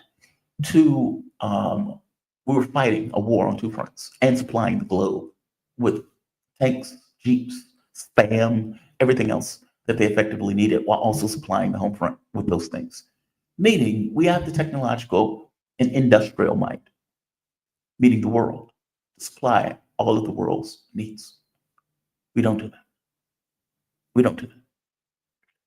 The survival thing should come to an end the moment that your technologies get sufficient to supply your needs.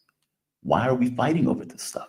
Why can't we make agreements? Why can't we make deals? Why can't we prioritize ensuring human health, well-being, etc.?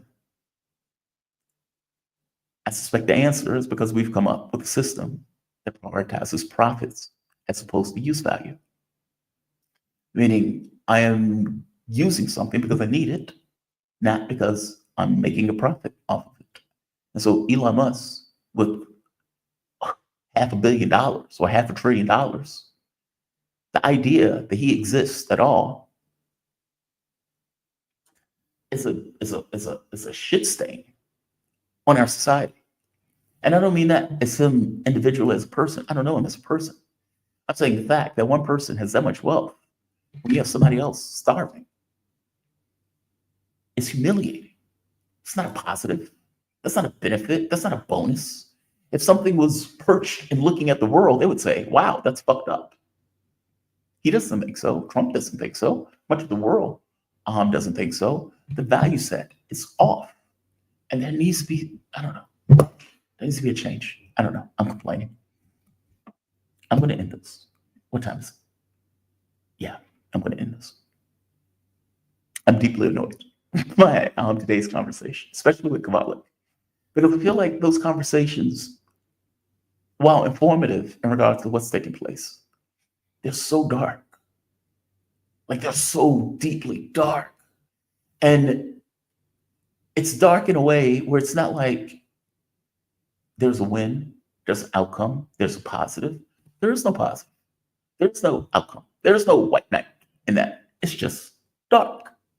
Evil people doing evil things and having no consequence for the evil things to which they are doing, unless no consequence in regard to the short term. I suspect there will be a reckoning, which again will be very dark, that we would, as a world, have to watch and deal with.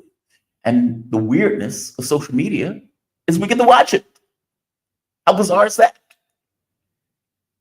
German soldiers taking photos of themselves murdering somebody. German soldiers taking pictures of themselves at Dachau, murdering a lot of people and smiling on camera as they do it. That's Israel. That's the jihadists. It's Syria. That's what's taking place. The social media culture where we film atrocities with smiles on our faces when we do it.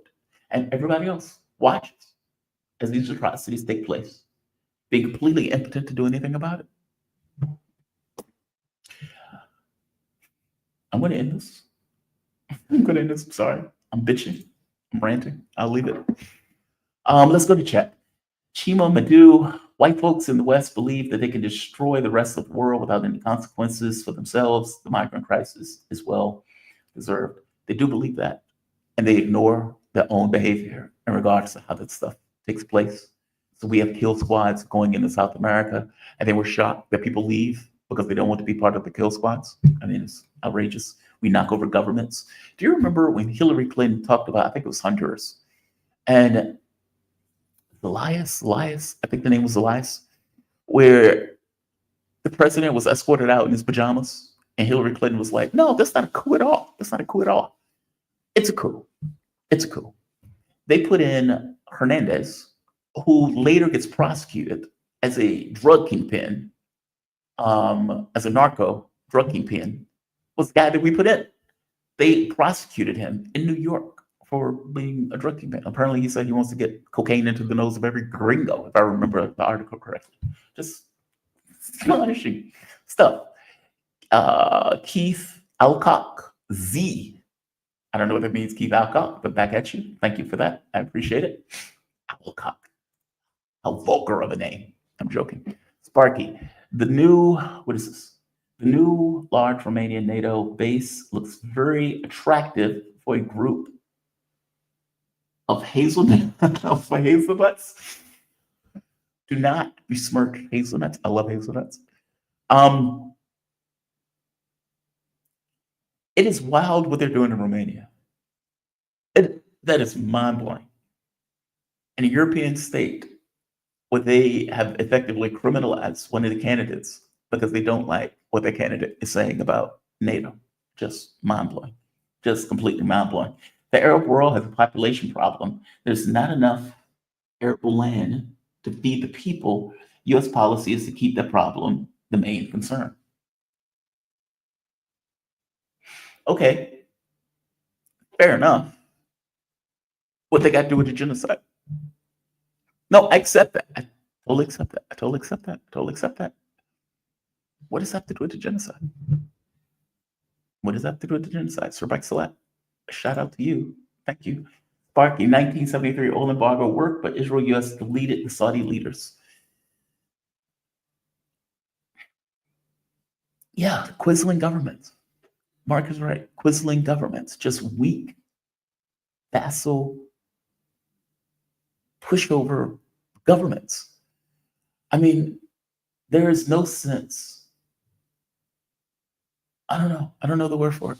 I mean, look, again, I'm not asking anybody to go to war. That's not what I'm pushing. I'm just pointing out that they are murdering and slaughtering Arabs, Israelis, with the U.S.'s blessing under the Biden administration and the Trump administration. And you get these Arab governments who puffed their chests out at Iran at one point. But look at this and, we don't like it, but okay. We don't like it, but okay. Fair enough. And they just let it happen. It's happening on the Egyptian border and it's happening on Jordan's border. Both of these weak governments, I mean, you might even call them fake governments at this point, allow it without anything beyond bitching about it. And look, I would tell you, bitching about something doesn't change it. It's just bitching about it. I'm in Turkey. Oh, Erdogan is fucking humiliation. For all of that big talk, Netanyahu is Hitler. That's well, he's being very strong on this. And there were some political analysts that were like, hey, Erdogan is going to get involved. Erdogan's going to get involved. Yeah, he got involved, all right. He assisted the Israelis as they knocked over the Syrian government. That's how he got involved. And then when Israel outed the fact that they were working with Turkey, I'm not even going to call you Turkey. I'm going to call you Turkey. Fuck you. Turkey. Then they were like, how dare they? That got to happen. I seriously thought the Israelis were lying about it. There was obvious coordination between Istanbul and between Israel on that front. Yeah, there's that. Yeah, you're right, Sparky. There were more nationalistic governments that believed in a certain sense of national pride, national identity. They don't exist today. These guys want to do business, and they're effectively businessmen first, Muslims second, third. Let's keep going. John Hopkins, yes, I was bitching about John Hopkins. John Hopkins sounds like it was founded by a guy with the last name Johns, a guy with the last name Hopkins, but it was a guy with the last name, I'm sorry, I read that wrong, Sparky, I'm sorry. John Hopkins sounds like it was founded by a guy with the last name Johns and a guy with the last name Hopkins, but it was the guy's first name, Johns, at the end, unusual, but there. Wait, I don't understand that. John Hopkins sounded like it was founded by a guy with the last name Johns and a guy with the last name Hopkins, but it was the first guy with the first name Johns. Oh, I see. At the end, and unusual, but there, yeah. I shouldn't bash them. Maybe they do good work. I'm not going to bash them. I would say the notion that they bow their heads is ridiculous. Have a spine, for God's sake. I understand that you're under threat in the sense of, I don't know, whatever you think Trump is going to do. Resist. I'm sorry. Resist. Resistance is not a negative thing, especially in the face of a government that is losing its fucking mind and that is pushing the bounds of power of the president. Resist. You all, weak, vassal, cowardly staff that is willing to effectively throw your own staff under the bus because you're terrified of whatever the Trump administration is going to do. Yeah. Cowards. Cowards. A organization full of cowards. And you have to wonder, and it's not even wondering, like you can see what happened in Nazi Germany where these organizations bow their heads. They don't want to resist. They don't want to push back. They just bow their heads. Oh, yes, sir, Master Trump. Oh, here's John that I worked with for the last 10 years. Take him away. He said something bad on Twitter that you don't particularly like. That is flat back true, but take him away. Don't help him. Don't hide him. Don't do anything. Take him away. That's John Hopkins. That's John Hopkins. I'm going to end this. I think my neighbors are probably freaking out. Fair enough. Thank all of you, by the way. We've had a really good crowd today. Damn good show. I think so. Anyway, there's some shows where I leave away thinking, oh God, that's not great. This one was actually pretty good. French to stop Le Pen from running. They're trying to. I mean, I don't know if they have, but they're trying to. Germany, same thing with the alternative for Deutschland. There will be consequences for that. I strongly suspect there will be consequences. I want to thank all of you. Charles G, shout out to you. Jamal, take care. Fei Lu, shout out to you. Jalopy, take care, ladies and gentlemen. Best damn morning show, lay for damn right.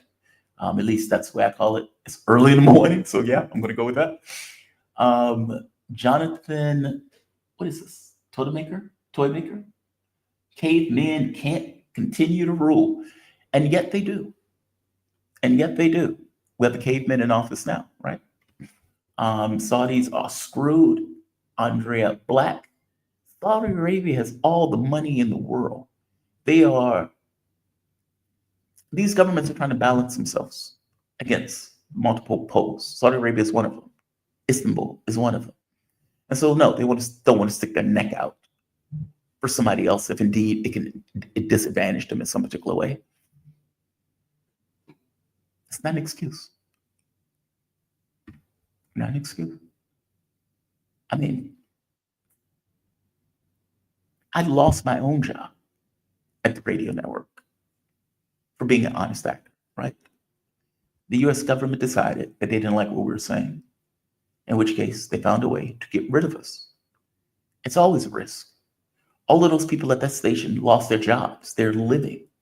They're doing the exact same thing right now to all of these institutions of the federal government. It's no different than what they did to us, right? I mean, all things being equal, we don't like what you guys are saying.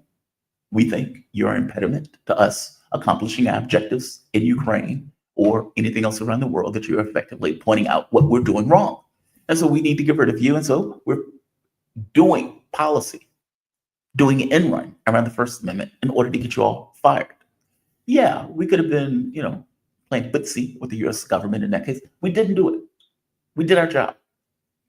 I'm saying that the same thing is true for John Hopkins, where, yeah, there should be, I get you a hospital, but I don't care.